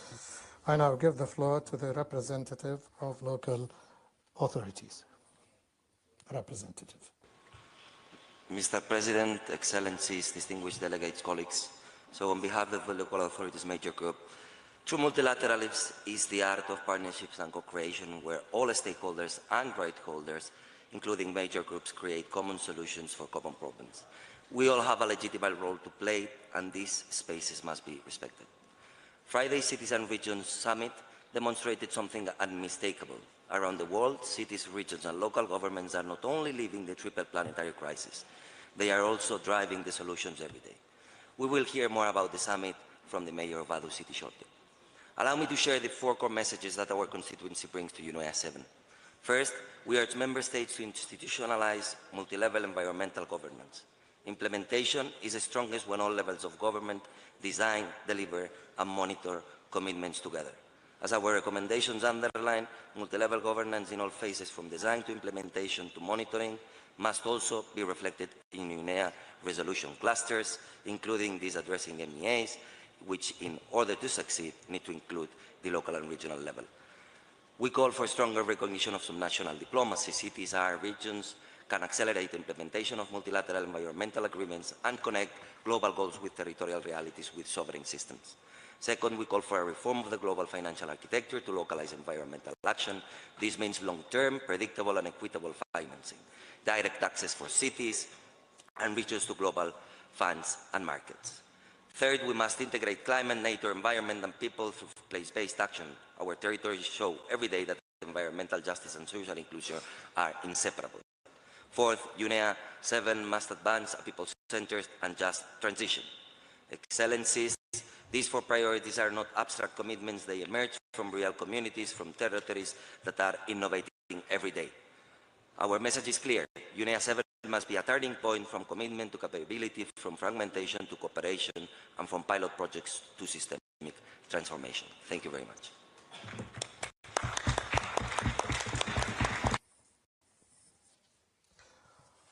I thank the representative of local governments.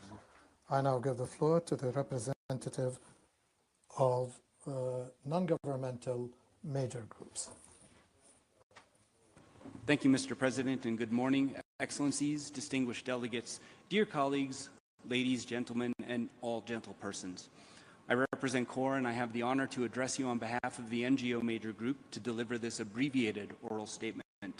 Our full statement will be available online. True multilateralism is the art of partnerships and co-creation, where all stakeholders and rights holders, including major groups, create common solutions for common problems. We have a legitimate role to play, and these spaces must be respected. As leaders, as spokespersons, and as humans, we need to recognize the fundamental rights of nature as a primary underlying principle of environmental law, and this should inform all our deliberations and decisions. We call on states to support the urgent need for the international recognition of ecocide as a crime to safeguard ecosystems, communities, economies, and future generations. We strongly support the need for the environmentally sustainable management of minerals and metals. Mineral demand around the world is increasing exponentially, and environmental costs, human rights violations, and geopolitical contentions increase with that demand. We call for peace and for an end to armed conflict. We emphasize that environmental degradation is exacerbated by militarization, armed conflict, and occupation. Peace and justice are prerequisites for sustainable development. We urge states to support a moratorium on deep seabed mining to allow more time for scientific research to explore the ability or inability of mining without causing harm to ocean ecosystems. We must embrace comprehensive conflict of interest policies in all our efforts. We can no longer put profit before planet, and we can no longer put profit before people. The health of our people and planet, the dignity of our communities, and the prospects for peace are inseparable. The decisions made here must rise to the scale of the challenges before us. Let us move forward with clarity, courage, and collective resolve. Thank you, Mr. President.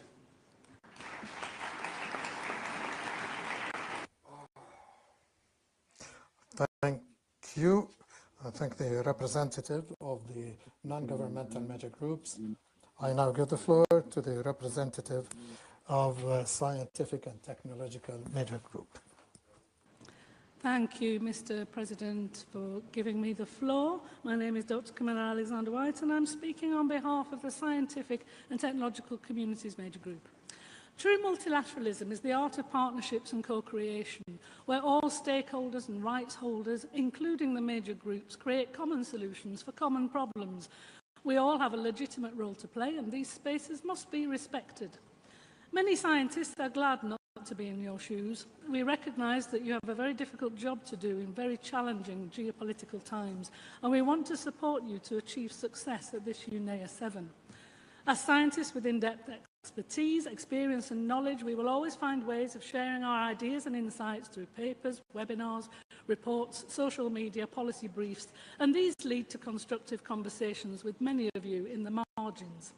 The planet is on the verge of a triple planetary crisis, a conclusion that is based on sound and credible scientific evidence and independent advice from many thousands of scientists around the world and key independent panels.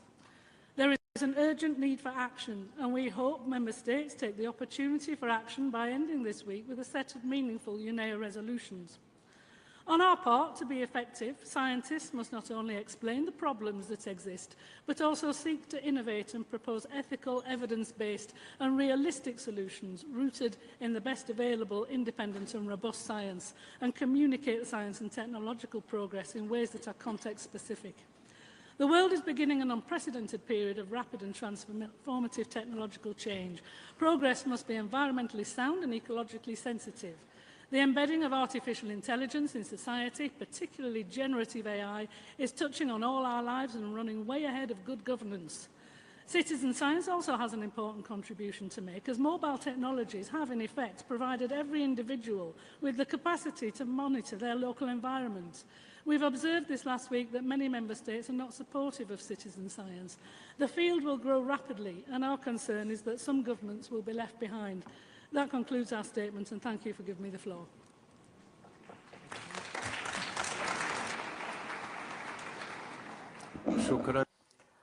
I thank the representative of Technological and Scientific Major Group. I now give the floor to the representative of Women Major Group. Thank you, Chair, for the floor. My name is Teresia Gitao, speaking on behalf of the Women's Major Group. We are concerned about the shrinking space for stakeholder engagement within UNEA. We call on all member states and contact group co-chairs to allow sufficient space for major group interventions and encourage member states to continue engaging civil society in a constructive dialogue. As well, we note with concern the increasing absence of language agreed upon in SDG 5 on gender equality and empowerment of all women and girls. We demand negotiators to include this language in all of the UNEA 7 resolutions. The Women's Major Group firmly rejects any allegation that financing gender equality takes away from environmental action. Women's health and planetary health are inseparable. We stand at the front line of environmental change, consequences of war, and carry the weight of our communities, the wisdom of our tradition, and the urgency of our futures. We demand not only the seat at the table, but the power to shape the decisions that impact our bodies, our lands, and our lives. We call on all member states to uphold the rights of half of humanity, because once women's health is compromised, it compromises not only the well-being, but the existence of the future generations. We urge you to take your responsibilities and ensure transparent and accountable and global environmental governance. Our first women environmentalists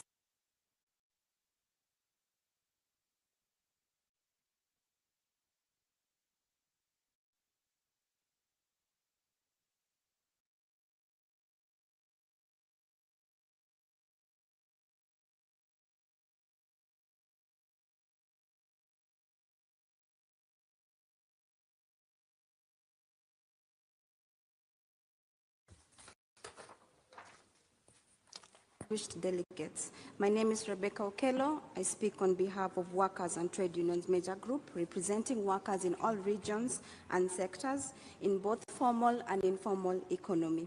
We are very concerned by the shrinking space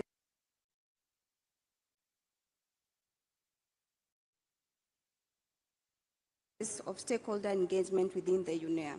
We call on all major states and contact group co-chairs to allow sufficient space for major groups' intervention. This is crucial for the success of this project. UNEA 7 calls on the world to deliver sustainable solutions for a resilient planet, and workers must be recognized as essential partners in addressing the triple climatic crisis. For workers, climate change, biodiversity loss, and pollution are lived realities. Heat stress is costing life, coral bleaching and ocean degradation are destroying livelihoods. Too many workers are daily exposed to hazardous chemicals.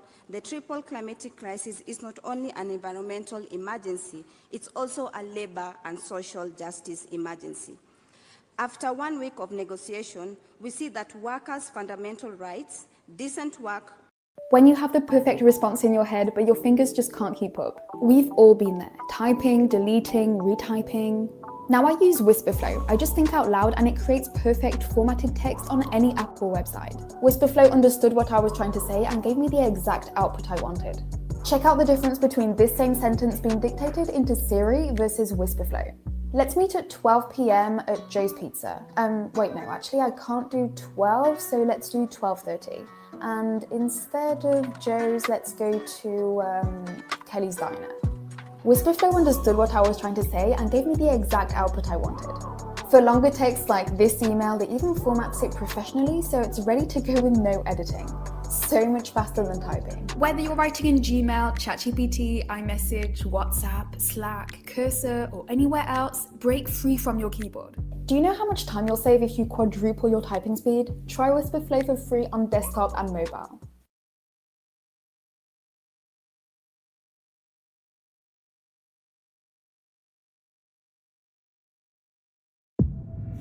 मैं किन्नर हूँ तो मुझे शादी करने का भी हक नहीं है। मैं किन्नर हूँ तो मेरा माँ बाप के पास रहने का भी हक नहीं है। मेरी मम्मी बोली थी कि देखो हमको समाज के साथ रहना है, पूरा खानदान का नाम खराब हो गया। सबसे बड़ा फर्क जेंडर का फर्क है, जिसको आप प्यार बोल रही हैं उसको समाज बोल रहा है गुमराह करके। समाज एक्सेप्ट करे या ना करे, हम एक्सेप्ट किए। प्यार के लिए बचपन से हम तरस रही थी, वो प्यार आज मुझे मिल रहा है तो इसलिए हम इनका साथ कभी नहीं छोड़ेंगे। समाज आपको एक आदर्श बहू के रूप में कैसे स्वीकार करे? इंसान समाज है। समाज है। किन्नर इंसान नहीं है। एकदम है। तो समाज का हिस्सा तो वो भी हो। Z5 के साथ जुड़े रहें और देखते रहें अपने मनपसंद TV shows.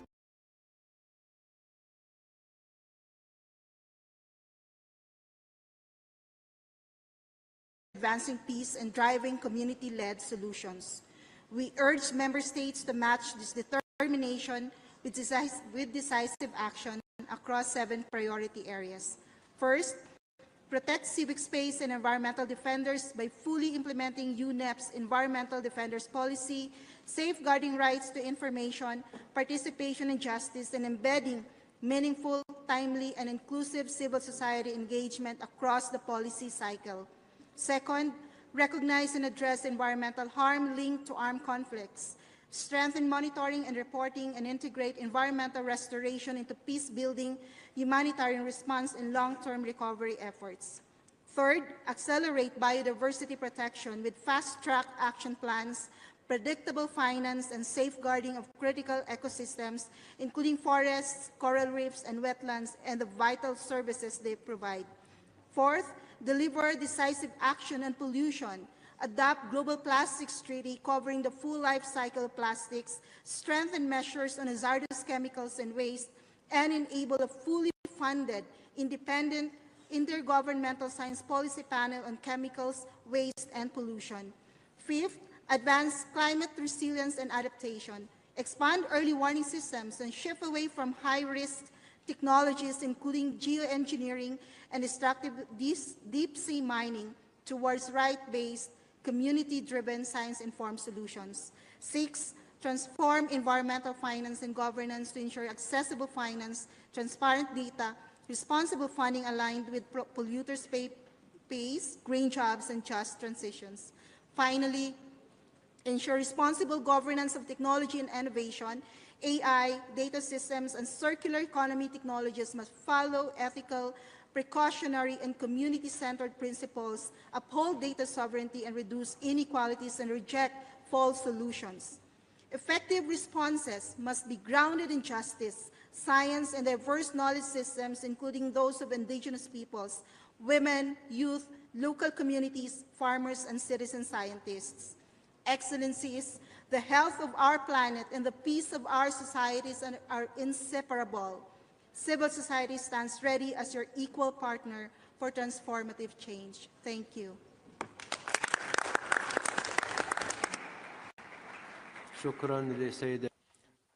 I thank the representative of the regional facilitators of major groups and stakeholders. Last but not least, I would like to call Mr. Ali Nizar, Mayor of Adu City from the Maldives and the rapporteur of the UNEA 7 Cities and Regions Summit, to briefly share the key messages from this summit. Bismillah ar-Rahman ar-Rahim, Excellencies, distinguished delegates, colleagues, ladies and gentlemen. Assalamu alaikum, a very good morning to you all. It is my honor to report back to the outcome of the UNEA 7 Cities and Regions Summit held last Friday here in Nairobi. In an open and constructive dialogue with member states representatives of local and regional governments and experts discuss issues that affect all levels of government, including sustainable resources management, green finance, climate mitigation, and adaptation. Participants agree that the whole of government approach supported by a strong multilateral and multi-level framework is essential to address the triple planetary crisis. Throughout the summit, we share challenges and solutions from the ground, showing that local leadership is one of the most powerful levers to the advanced global resilience. As the mayor of a city in a small island state, vulnerable for any change on climate, I cannot overstate the urgency to accelerate action. The world is interconnected, and every life or dollar lost from climate impacts in any locality, ultimately impacts the world. The summit's main takeaway is clear.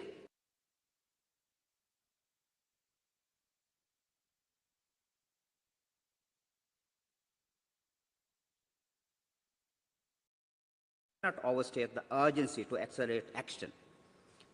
The world is interconnected, and every life or dollar lost from climate impacts in any locality, ultimately impacts the world. The summit's main takeaway is clear. Strengthening climate its unique nature and the need for its protection. Second, multi-level governance is essential.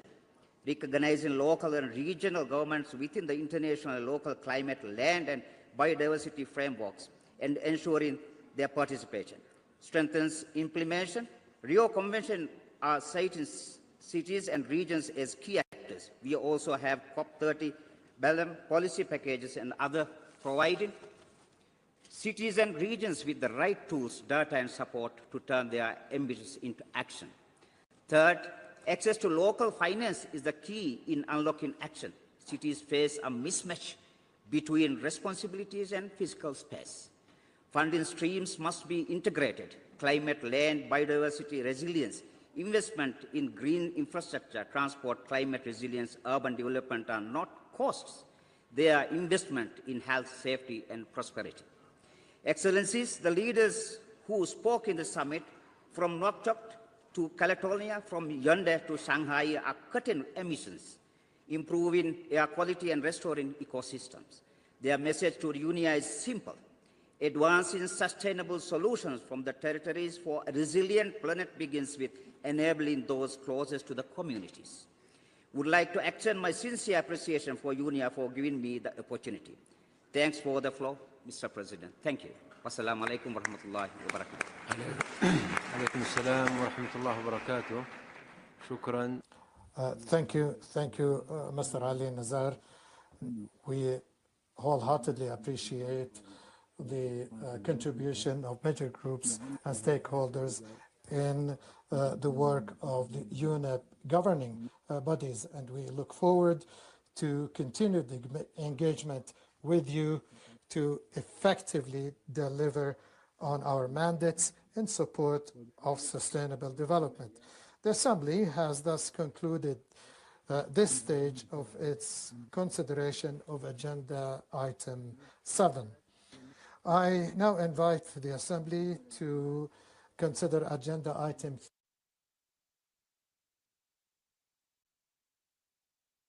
3, entitled Credentials of Representatives. In consultation with the Bureau of the Assembly, it is recommended that we defer the consideration of this item to the plenary meeting to be held on Thursday afternoon, December 11th, to allow sufficient time for the Bureau to examine the credentials of representatives and to submit its report to the Assembly for adoption. I see no objection. It is so decided. For those delegations that have not yet done so, to please submit their credentials at the Badging Center until close of business tomorrow, Tuesday, December 9th. The Assembly has thus concluded this stage of its consideration of Agenda Item 3. I wish now to invite the Assembly to consider Agenda Item 4, entitled Report of the Committee of Permanent Representatives. May I also kindly invite my dear colleague and friend, His Excellency, Mr. Sultan Hajiev, Chair of the Committee of Permanent Representatives, and Ambassador and Permanent Representative of Azerbaijan to UNEP, to kindly present the report of the committee focusing on the key outcomes of the 7th session of the Open-Ended Committee of Permanent Representatives, which concluded its work last Friday.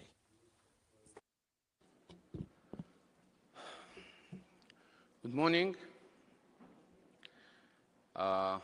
Excellency President of the Assembly, my dear friend, Abdullah bin Ali Al-Amri, Madam Director of UNEA Bangura, Madam Executive Director, Deputy Executive Director, Cabinet Secretary Wazirim Heshimiva, she left us, but it's my pleasure to address Excellencies, distinguished delegates, wishing them good morning. Let me underline, it's my privilege and pleasure to address you all and see you all. I would like to present report of the work on the Committee of Permanent Representatives, specifically on the outcomes of the 7th session of the open-ended CPR or OECPR, which was convened from 1st to 5th December 2025 here in Nairobi. The session. Do you want to avoid awkward typos? Quillbot for Chrome instantly eliminates grammar errors, so your writing is always flawless. And the best part? Its generative AI can even draft you the perfect email. When you use Quillbot, you'll feel confident that your communication is polished and professional. Try it today. It's free.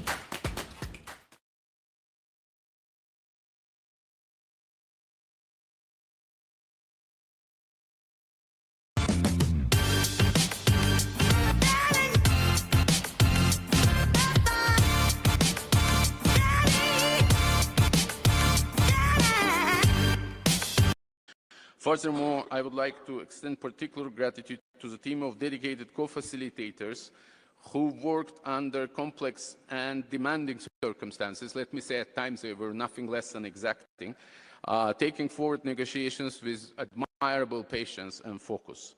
At the closing on Friday evening, the open-ended CPR decided to transmit the following 15 resolutions and 2 draft decisions to UNEA for its further consideration. I'm going to go through the list. Please bear with me. It's going to be a long one. L3 is a draft decision on provisional agenda dates and venue of UNEA 8. L4 is draft decision on medium-term strategy 26-29 and program of work and budget for the biennium 26-27. L5 draft resolution on accelerating global action to promote the climate resilience of coral reefs.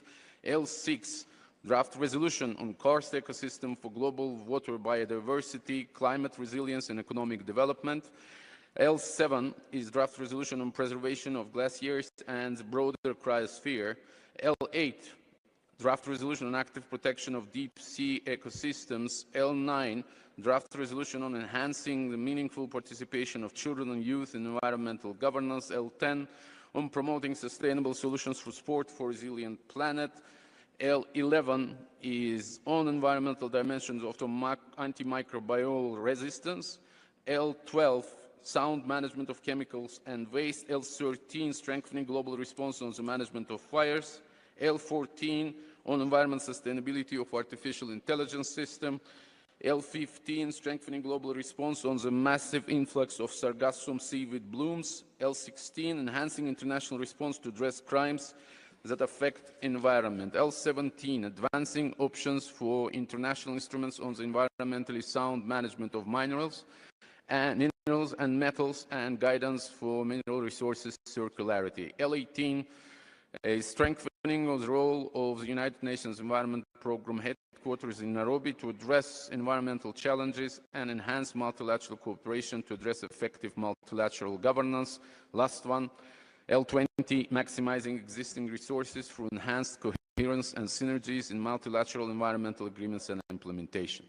The committee also decided to transmit the non-papers which streamlined preambular paragraphs of the draft resolutions to the Assembly, given the insufficient time for consultations in the working groups, and the non-papers will be used as a basis for negotiations concerning such paragraphs at UNEA, on the understanding that delegations can introduce additional text.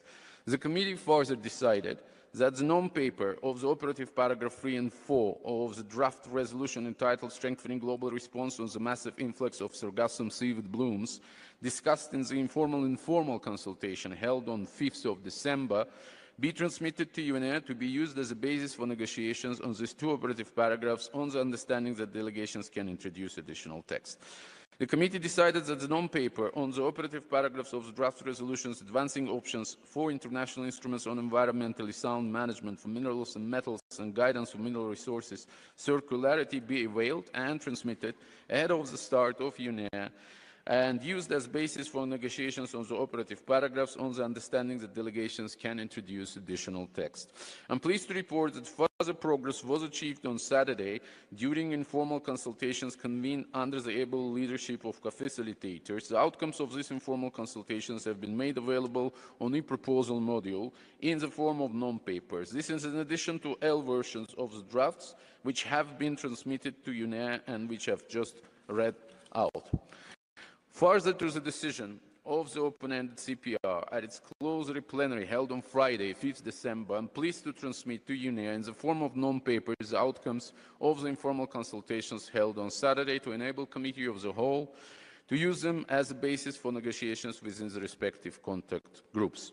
I hope to see a significant number of drafts agreed at the closing plenary of Assembly, and I would like to recognize important leadership of the President of UNEA and thank you, Excellency, and your team for the outstanding work and commitment in delivering ambitious and impactful UNEA. Let me also mention, as Chair of CPR, but also representative of the country which hosted COP29 and will be hosting World Urban Forum next year, where environment agenda will be high. This is something that I've seen, this is something that I've observed during negotiation process. It's really crucial for us to work together. It's also important for us to walk together. During one of the OECPR sessions here last week, I've invoked Swahili wisdom, which basically refers to the fact that if someone wants to go fast, he can go alone. If someone wants to go far, he needs to work together. Let me emphasize once again, we need to work together, we need to walk together if we want to arrive at something at the end of this week in Nairobi. I would like to express my appreciation for the dedicated commitment and hard work of the CPR members and their teams, for commitment and guidance, and a special word goes to my team as well. I also would like to take this opportunity to express my appreciation and gratitude to co-facilitators. Again, only those who witness the work that they've been undertaking can truly appreciate the complexities that they've been facing, but also the perseverance and the tact that they have been managing this task with.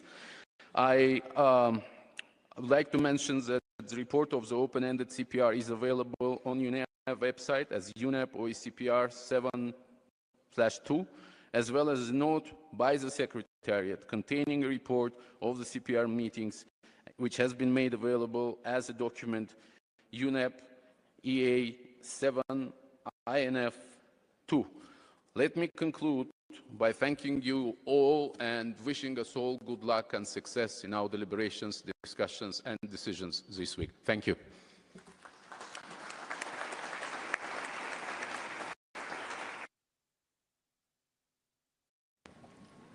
شكرا جزيلا سعادة رئيس لجنة المندوبين الدائمين. Thank you very much, Chair of the Committee of Permanent Representatives. I would like to take this opportunity to, on behalf of the entire Assembly, express our deep appreciation to the Committee of Permanent Representatives.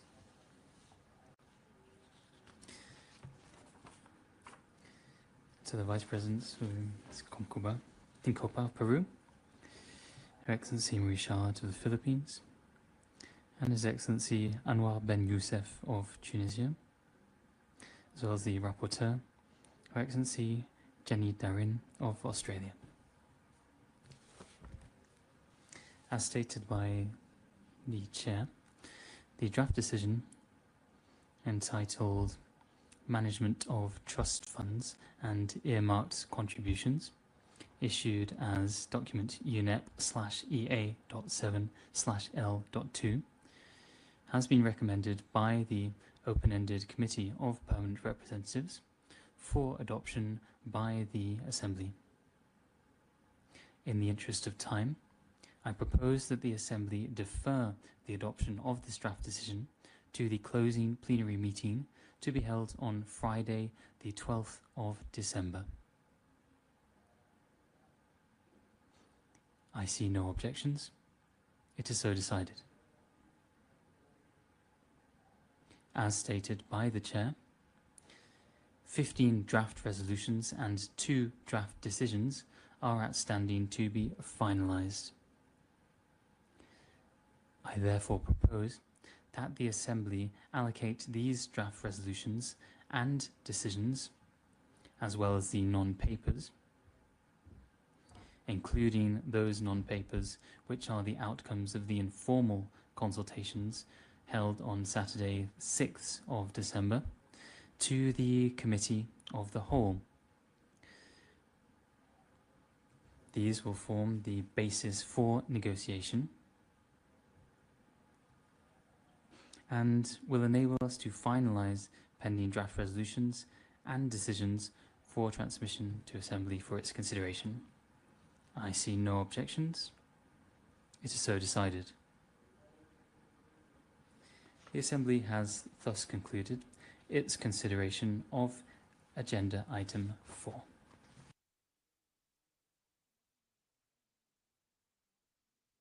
The Assembly will now consider Agenda Item 8.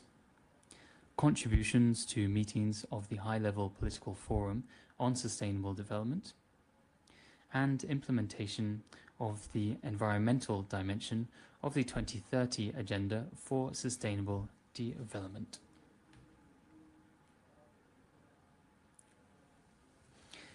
Delegations will recall that the Environment Assembly, in its Resolution 3/3, on contributions of the Environment Assembly to the High-Level Political Forum on Sustainable Development, decided to provide timely substantive input to the annual meetings of the High-Level Political Forum, held under the auspices of the Economic and Social Council, including during the intersessional period between sessions of the Assembly. Delegations will also recall that the Environment Assembly, in the same resolution, decided that the input to meetings of the High-Level Political Forum would be prepared by the Executive Director or the Secretariat of UNEP under the guidance of the President of the Assembly, in consultation with and for consideration by the Committee of Permanent Representatives. Therefore, no further action is needed by the Assembly. The Assembly has thus concluded its consideration of Agenda Item 8.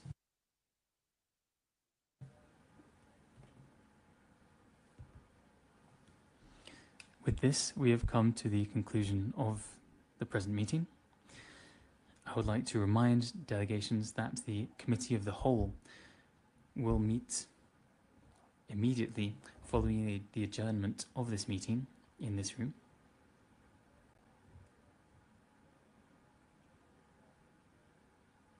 Before adjourning, I would like to turn to the Secretariat to see if there are any housekeeping announcements. You have the floor. Thank you, Mr. President. As indicated by the President, the opening plenary of the Committee of the Whole will take place immediately following... Sorry.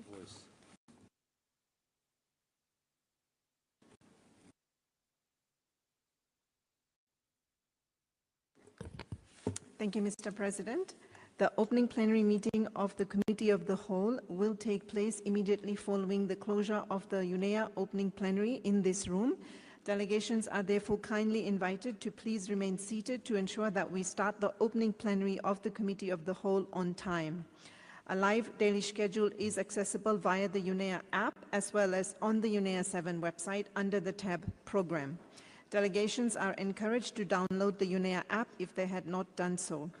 I wish to remind you that the UN Code of Conduct applies to all UN meetings, and you will find the Code of Conduct available on the UNEA website. The United Nations does not tolerate discrimination or harassment, including sexual harassment in any of its activities, whether in person or virtual. Once again, we kindly remind delegations to please remain seated for the Committee of the Whole to begin. In addition, I would like to inform delegations that the DSA distribution room is located behind this conference room too. With that, thank you, Mr. President. شكرا لكم ورفعت الجلسة. Thank you. The session is adjourned.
Good afternoon, distinguished delegates. Please take your seats.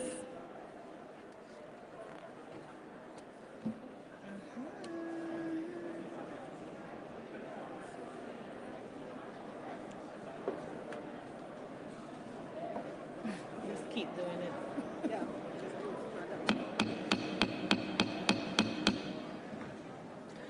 Distinguished delegates, please take your seats.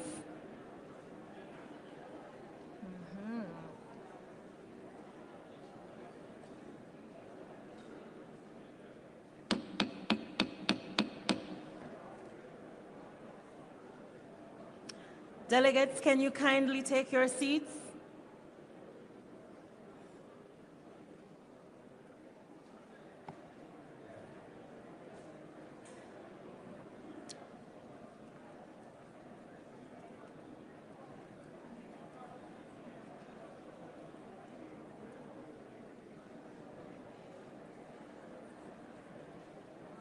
I think we should Just start reading. All right. One last time. Good afternoon, distinguished delegates. Again, can you kindly take your seats? All right.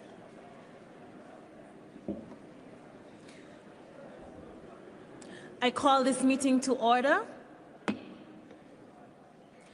Excellencies, distinguished delegates, major groups and stakeholders, ladies and gentlemen. I am pleased to open this first plenary meeting of the Committee of the Whole. I look forward to working with all delegations to agree on outstanding draft resolutions and decisions to submit them for final adoption by the 7th session of UNEA. I congratulate Her Excellency Nino Tandilashvili, Vice President of UNEA and First Deputy Minister of Environmental Protection and Agriculture of Georgia, on her election as rapporteur.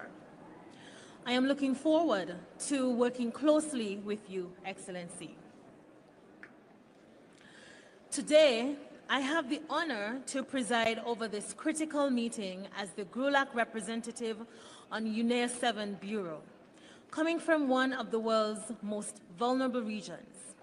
As a minister from St. Kitts and Nevis, the smallest independent nation in the Western Hemisphere, I am acutely aware of the scale of this responsibility and of the sobering reality that some of the smallest nations are now called to help guide one of the most consequential decision-making processes for the global environment in the year ahead.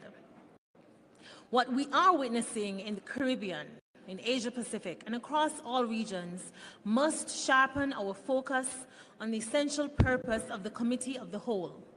We are here to act in the spirit of compromise for the good of people and planet.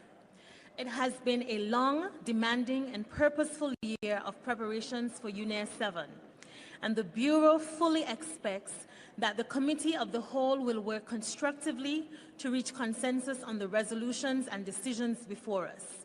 While the pace of our work is critical, with only 2.5 days available, our true measure is distance. We must collectively deliver on the successful adoption of 15 draft resolutions and 2 draft decisions before us. Let us move with urgency, but also with unity, because we can only go far if we go forward together.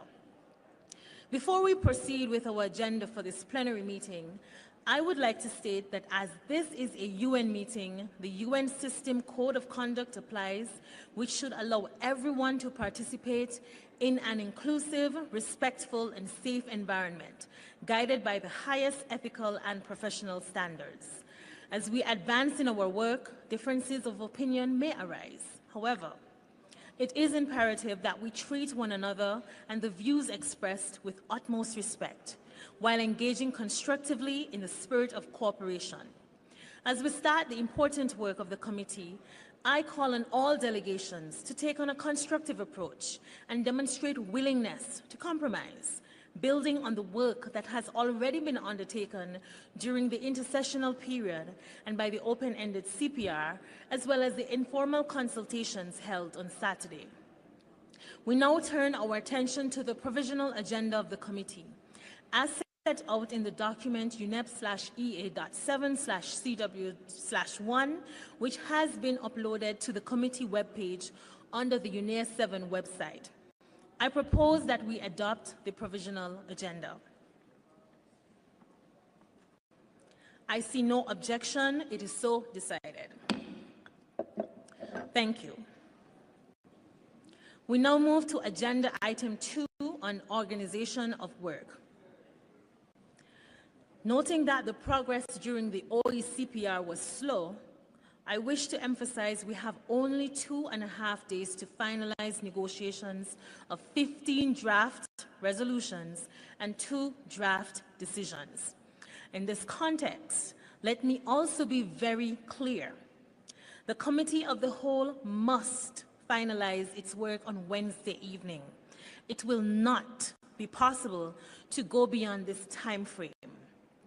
Let me therefore call on each and every delegation to respect this deadline and make every effort to find agreement within the limited time available.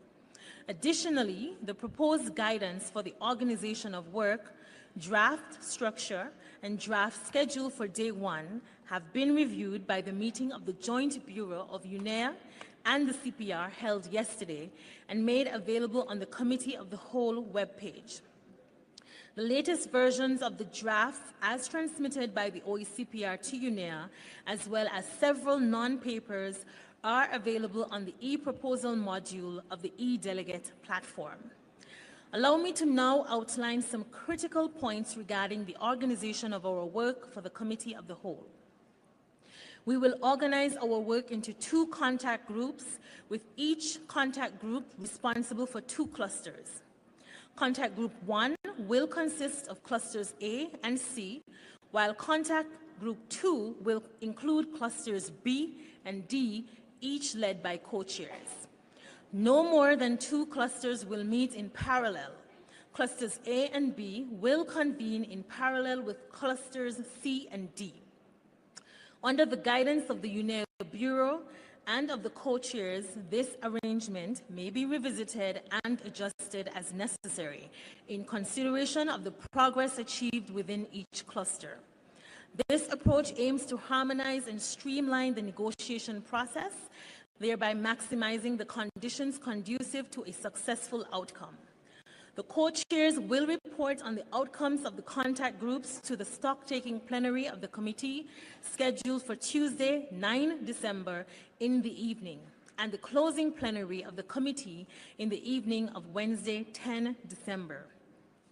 At the stock-taking plenary to take place tomorrow, 9 December at 7 p.m., I hope that we can agree to endorse as many outstanding draft resolutions and decisions as possible, following agreement at reference in the contact groups.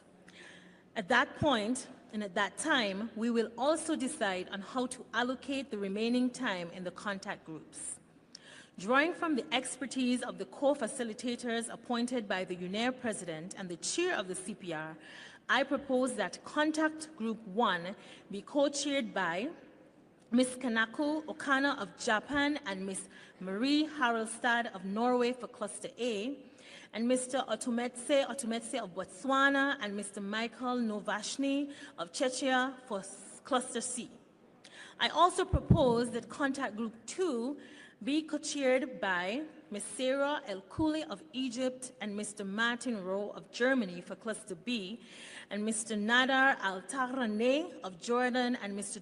Tobias Ogweno of Kenya for Cluster D.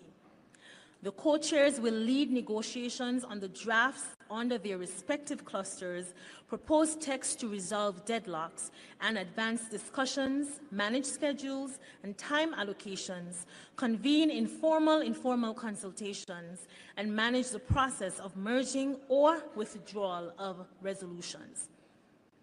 On behalf of the committee, I wish to thank the co-chairs for volunteering to take on this difficult but important work of facilitating our negotiations and consultations. I call on all delegations to engage constructively, with respect, so that the co-chairs can fulfill their duties and responsibilities. They can only do so if all delegations will fully entrust them with their support. On the documentation of our work, and as decided by UNEA at its opening plenary meeting, the draft resolutions and decisions, as well as the non-papers transmitted by the OECPR to UNEA, will form the basis for negotiations on the understanding that delegations can introduce additional text. Regarding the conduct of our negotiations, negotiations will take place in person and in English. We will begin our negotiations on the draft resolutions and decisions by focusing on the operative paragraphs. I would like to repeat that negotiations will begin on the operative paragraphs. There will be no call for written submissions. Negotiations will take place in the room and in real time, with delegations invited to present proposals directly in the contact groups. Delegations should refrain from introducing new ideas or concepts at this advanced stage of negotiations. I repeat, delegations should refrain from introducing new ideas or concepts at this advanced stage of negotiations. Let me now outline some key points on the meeting schedule. Contact groups meetings are planned from 10 a.m. to 1 p.m., 2 p.m. to 6 p.m., and from 7 p.m. to 10 p.m. Contact groups could continue their work beyond 10 p.m. on an exceptional basis at this stage. I would like to highlight that considerable number of drafts still under negotiation. I would like to draw to your attention that each contact group has only 23 hours of negotiation to finalize, of negotiation time rather, to finalize the drafts. On the organization of informal consultations, co-chairs may convene additional informal consultations, including with specific groups of delegations or proponents as needed. Given the large number of drafts under consideration, additional informal consultations may take place in parallel with the two contact groups, as well as during break times and in the mornings, provided they avoid parallel scheduling with the regional and political group meetings. The Secretariat will announce these consultations in a timely manner via the UNEA app and reflect them on the UNEA 7 website under programs. Any outcomes from these consultations will be reported back to the relevant contact group and will be distributed as non-papers through the e-proposal module as appropriate. I trust that this way of organizing our work, agreed by the UNEA and the CPR Bureau, is both clear and practical. Therefore, I would like to propose that we proceed with the organization of work.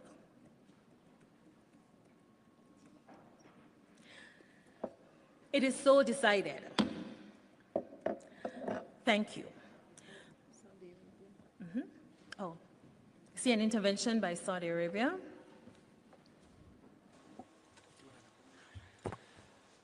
Good afternoon to everyone, and thank you for your leadership leading us to successful UNEA 7 outcomes. Back to what you said earlier, we're going to have two contact groups running in parallel at the same time. And also you indicated some informal meeting may happen at the same time with the contact group. Given many of the developing countries have a low representation, so we'd like to have only two contact groups running in parallel without informal meetings happening at the same time to take into account delegation with low numbers. Thank you. Thank you to the delegate from Saudi Arabia. Your position will be considered.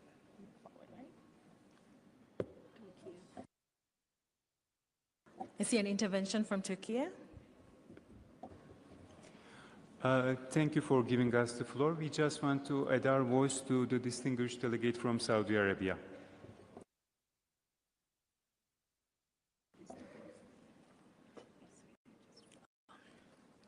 Thank you to the delegate from Turkey. We also have an intervention from the Islamic Republic of Iran. You have the floor.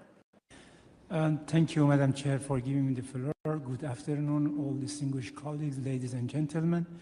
Actually, I also would like to echo what was raised by our distinguished colleague from Saudi Arabia, and just for your kind information that in the Bureau meeting also this issue was raised, and it was the understanding of the Bureau of the UNEA 7 that no more in should be in parallel with the two clusters meetings at the same time.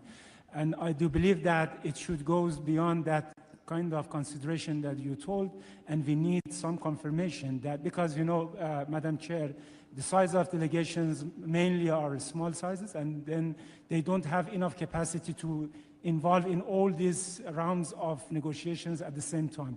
Therefore, this is a request and put to you.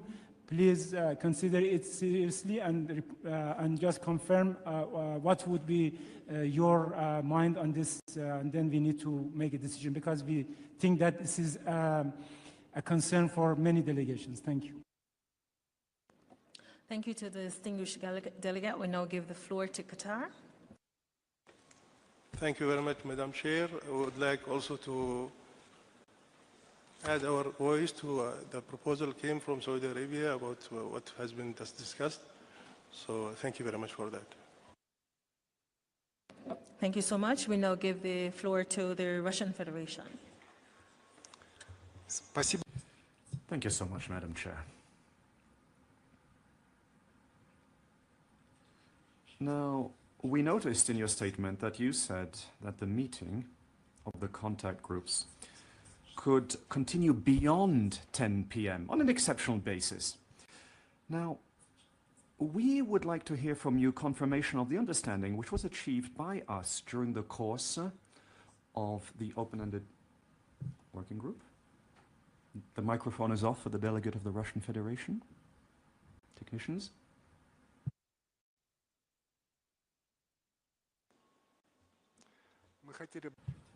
We would like to draw your attention to the understanding which was achieved during the course of the work of the OECPR regarding the fact that extension of work by the contact groups beyond 10 p.m. will only be possible with the agreement of all of the participants of the said contact group. This is something very important.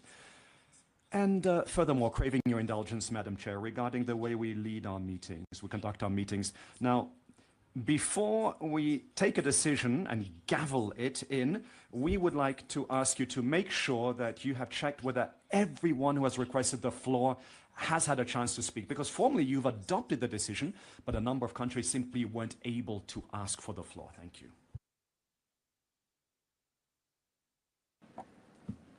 Thank you so much to the distinguished delegate. Your positions have been noted and will be duly considered.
We give the floor to the distinguished delegate from Switzerland. You have the floor.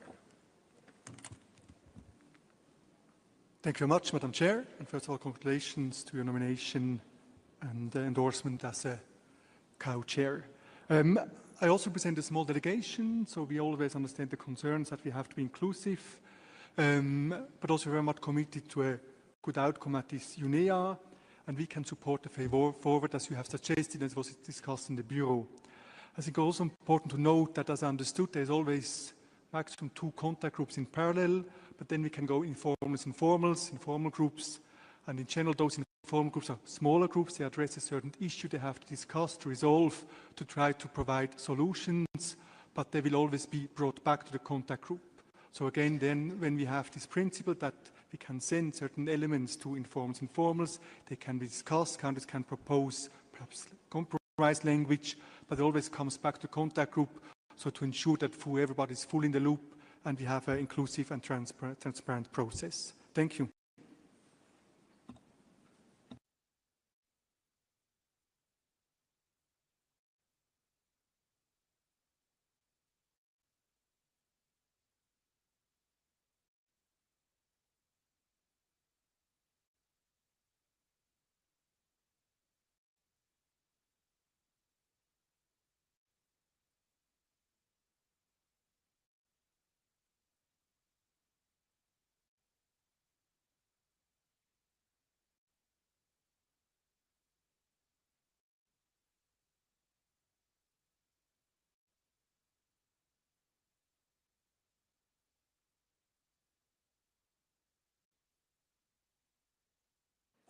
Norway, the distinguished delegate from Norway has requested the floor. You have the floor.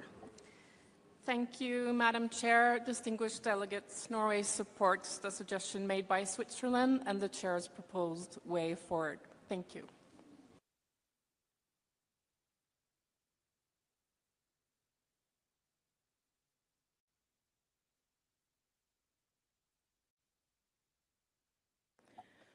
We see a request from Bahrain.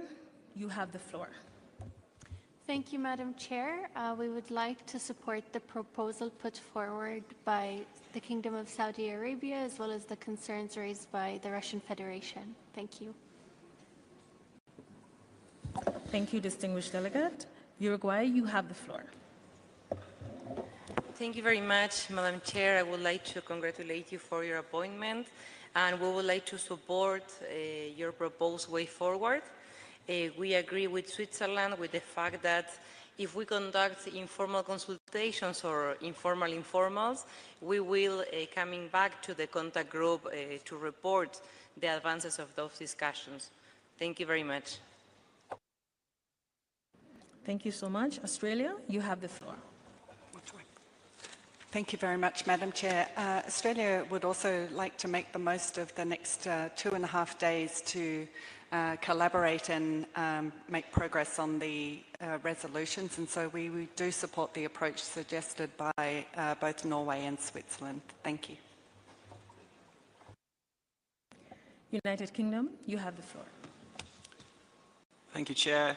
The UK would also like to align with Switzerland. We absolutely recognise the concerns raised by our colleagues with small delegations. I think we need to find pragmatic solutions to that. We need to find ways to burden share. We agree entirely with our colleagues that there must be ways to do that, certainly in informals, informals. We won't get through our work if we don't do that. So we agree with your proposed approach, Chair, and really request that those delegations that are small really try and find a way to accommodate this ask, given the magnitude of the task in front of us. Thank you. Colombia, you have the floor. Thank you, Madam Chair. Colombia would like to align with the statement of GRULAC, in which called the President to not having more than 2 informal or formal groups at the same time, given the rationale that has been shared by other delegations in terms of the limitations for some member states with very small delegations. Thank you. The United Arab Emirates, you have the floor. Thank you, Madam Chair. We'd like to support the intervention made by Saudi Arabia and the remarks shared by the Russian Federation. And especially even if the informal consultation outcomes will come back to the contact group, but for delegations with limited capacities, and especially those that are participating in certain important elements within the text, it doesn't make much sense for them to miss the informal consultations, even though the outcomes would come back to the contact group. But them missing such important discussion in the informal consultation would be really vital in actually the efficiency of going forward with the resolutions. Thank you so much. European Union, you have the floor. Thank you very much. We agree with your proposed approach as well. Your approach seems to be very pragmatic. We need to deploy flexibility. We need to agree that any decision on extending working time schedule and informal should be agreeable to all, but in all, we agree with Norway, Switzerland, Australia, UK, and others. Thank you. Tuvalu, you have the floor. Thank you, Madam Chair. Coming from a small delegation ourselves, we share concerns about how to resolve this way forward. But I think a little bit of clarity from you as Chair would help us understand how to move forward. If we are to have informal and formals on a resolution, then we shouldn't be having that same discussion in the contact group. I think that is only reasonable and fair. However, we would support the contact group also meeting at the same time if they're dealing with another resolution, so that we're not having an overlap. And I think that fits quite nicely in the way forward, and I'd seek your guidance on that matter. Thank you. Algeria, you have the floor. Thank you very much, Madam Chair. Good morning, everyone. We would like just to join those who are asking for not having more than 2 meetings at the parallel, including INF-INFs, next to working groups, because, you know, for the delegations that have like limited number, it's going to be quite difficult for them to follow the 2 clusters and also the INF-INFs at the same time. So please, if you can consider this request. Thank you. Canada, you have the floor. Thank you, Chair. Canada would just like to add our voice to those asking to follow your direction, and we support the interventions by Switzerland, EU, UK, Norway, and others. Thank you. Azerbaijan, you have the floor. Thank you, Madam Chair, and let me first congratulate you, and we will be glad to follow your guidance in this process. As far as I understood, the CPR Bureau did not have a consensus on the holding of INF-INFs and contact group meetings. What I would propose, maybe we have to start the contact group meetings and then to decide in the meetings how we will move forward with INF-INFs. At this stage, we shouldn't stall the process, just raising the flags and listening to each other how to move forward. Thank you. Thank you so much to the distinguished delegates for their positions, which will be considered.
First, let me respond to the Russian delegation, the Russian Federation, and agree with your position that The meetings moving beyond 10 p.m. must have the full consensus of the parties involved.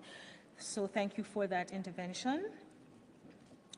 In terms of the positions raised on the informal, while I understand the views expressed and wish to note that the Joint Bureau of UNEA and the CPR at its meeting held yesterday, 7 December, agreed on the proposed organization of work for the Committee of the Whole to consider, which states that the additional informal consultations may take place in parallel with 2 contact groups, as well as during break times and in the mornings, provided they avoid parallel scheduling with regional and political group meetings.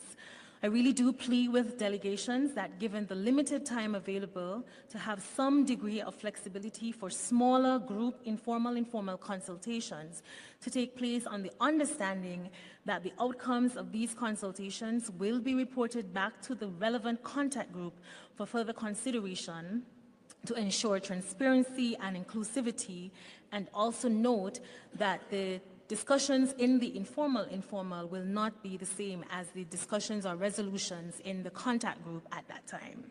I am fully aware of the challenges faced by smaller delegations, but we have traveled so far to Nairobi to negotiate and have a successful UNEA. We have to make the most of the limited time that we have to show that multilateralism can deliver.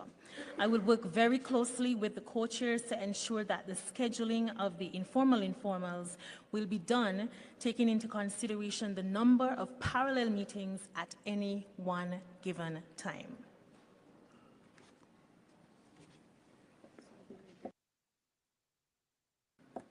Delegates from Saudi Arabia, you have the floor. Thank you so much for giving Saudi Arabia the floor one more time. So all the outcomes from the Bureau meetings are considered recommendations, and they are not decisions to be adopted by member states. So we are here as a member state. We see divergent views on the way of conduct to the informal meeting. So that's the first issue we are having. The second issue is the contact group. If they feel the importance to have an informal, as happened last week there in the open-ended CPR, then this is up to the contact group and member states present to decide on this matter. But we are not in a position right now to decide on informal meetings happening at the same time with the contact group. We like to have very inclusive and fair representation from all developing countries, as well as the developed countries, to be part of this process.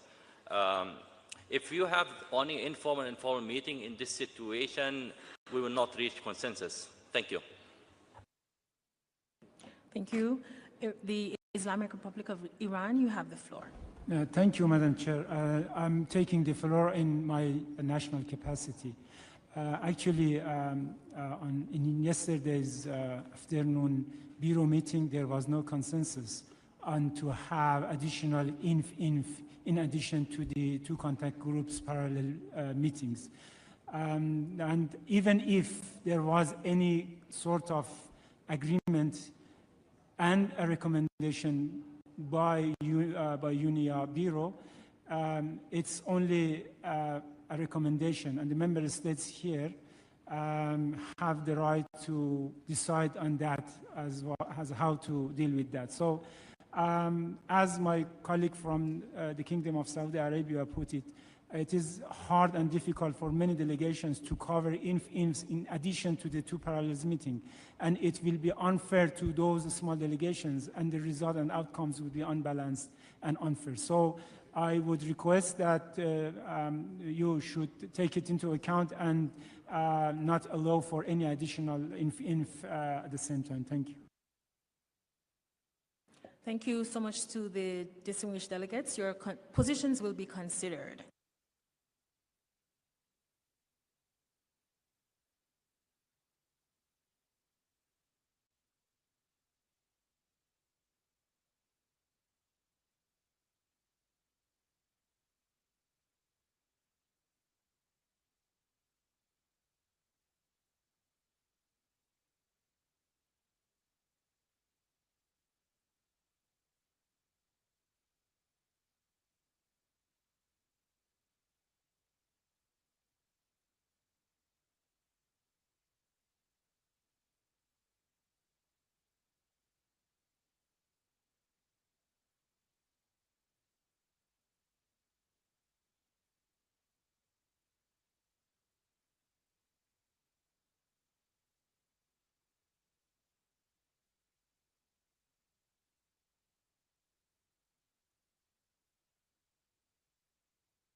So I want to thank all the distinguished delegates for their positions raised, and they have been considered.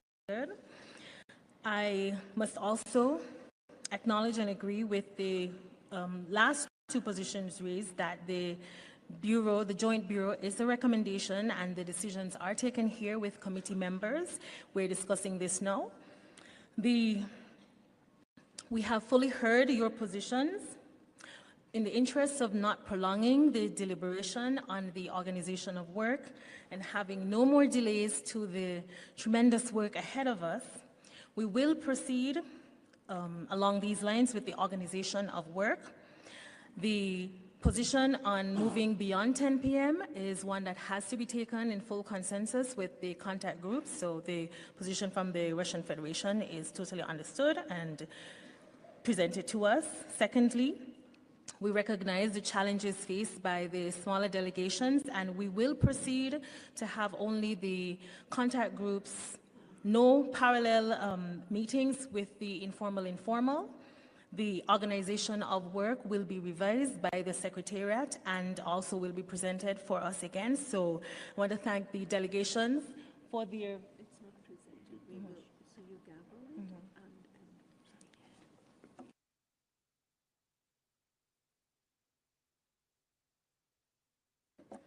So we will gavel, once there's full consensus, the organization of work, and the Secretariat will present it for us to reflect on at any other time.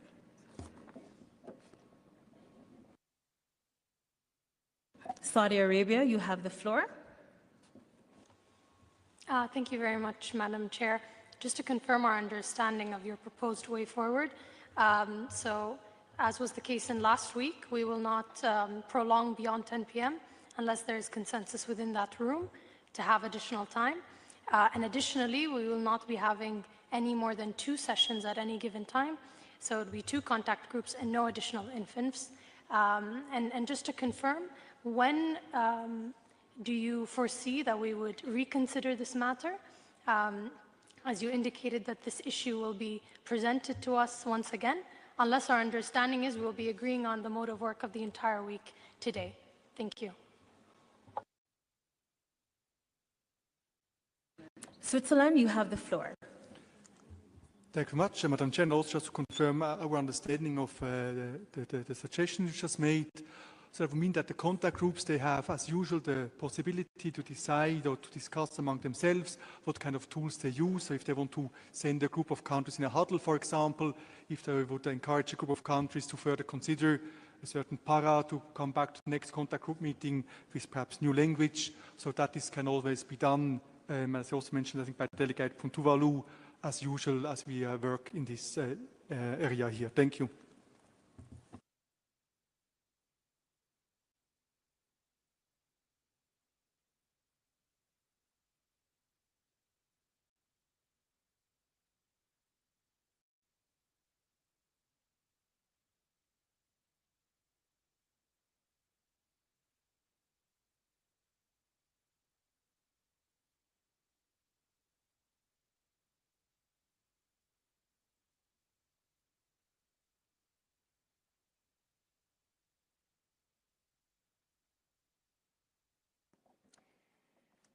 So the organization of work, we will agree that we do not move beyond 10 p.m. unless there is consensus from all participants in the contact groups, that there will be no informals conducted in parallel with the contact groups. And because we do have the stock-taking plenary tomorrow, should there be any need for us to adjust the organization of work, we will do that at that time.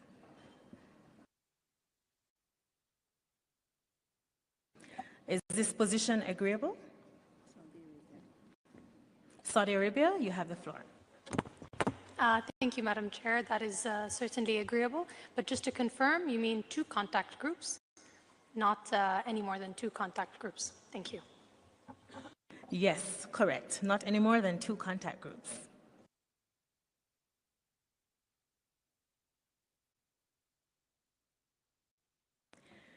May I take it that we proceed with this organizational arrangement?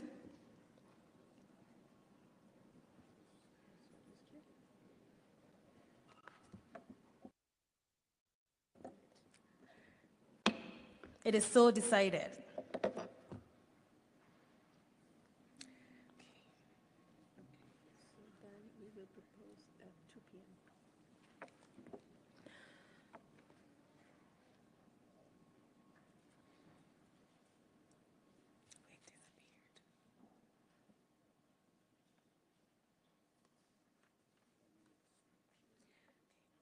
Thank you.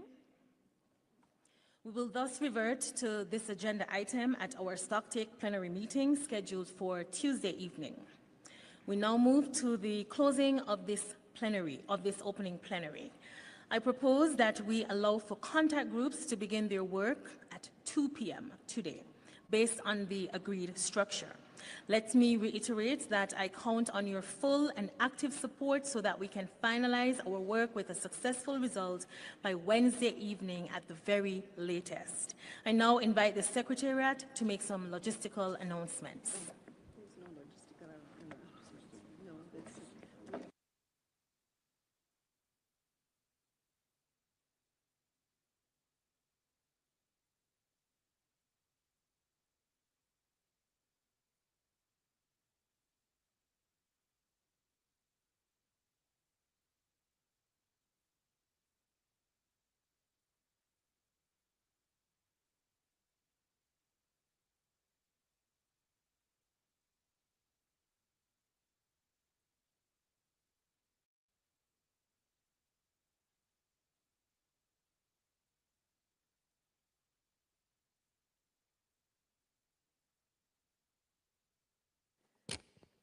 Thank you, Madam Chair.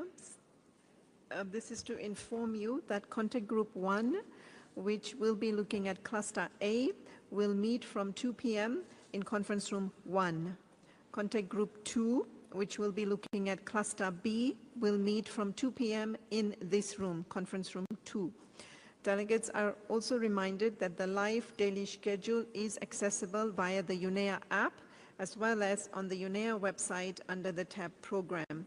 As I mentioned at the closing plenary meeting, delegations are please encouraged to download the app because the most updated information is available on the app. Thank you, Madam Chair.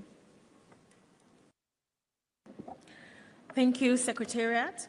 Distinguished delegates, let us now not let the perfect stand in the way of doing good. Given the lack of sufficient progress so far, we all need to understand the sense of urgency. In short, I call on all delegations to realize the seriousness of this situation and start compromising as we have just done.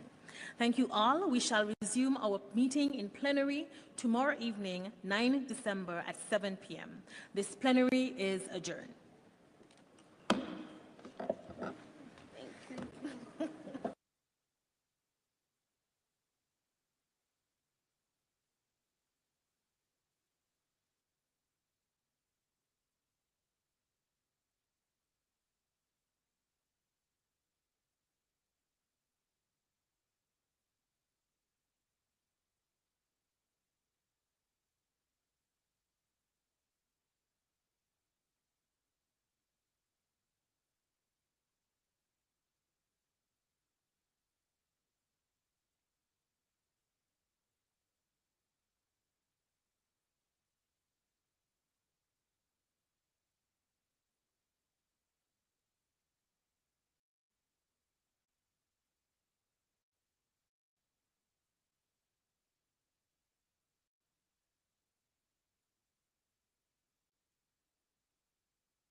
you.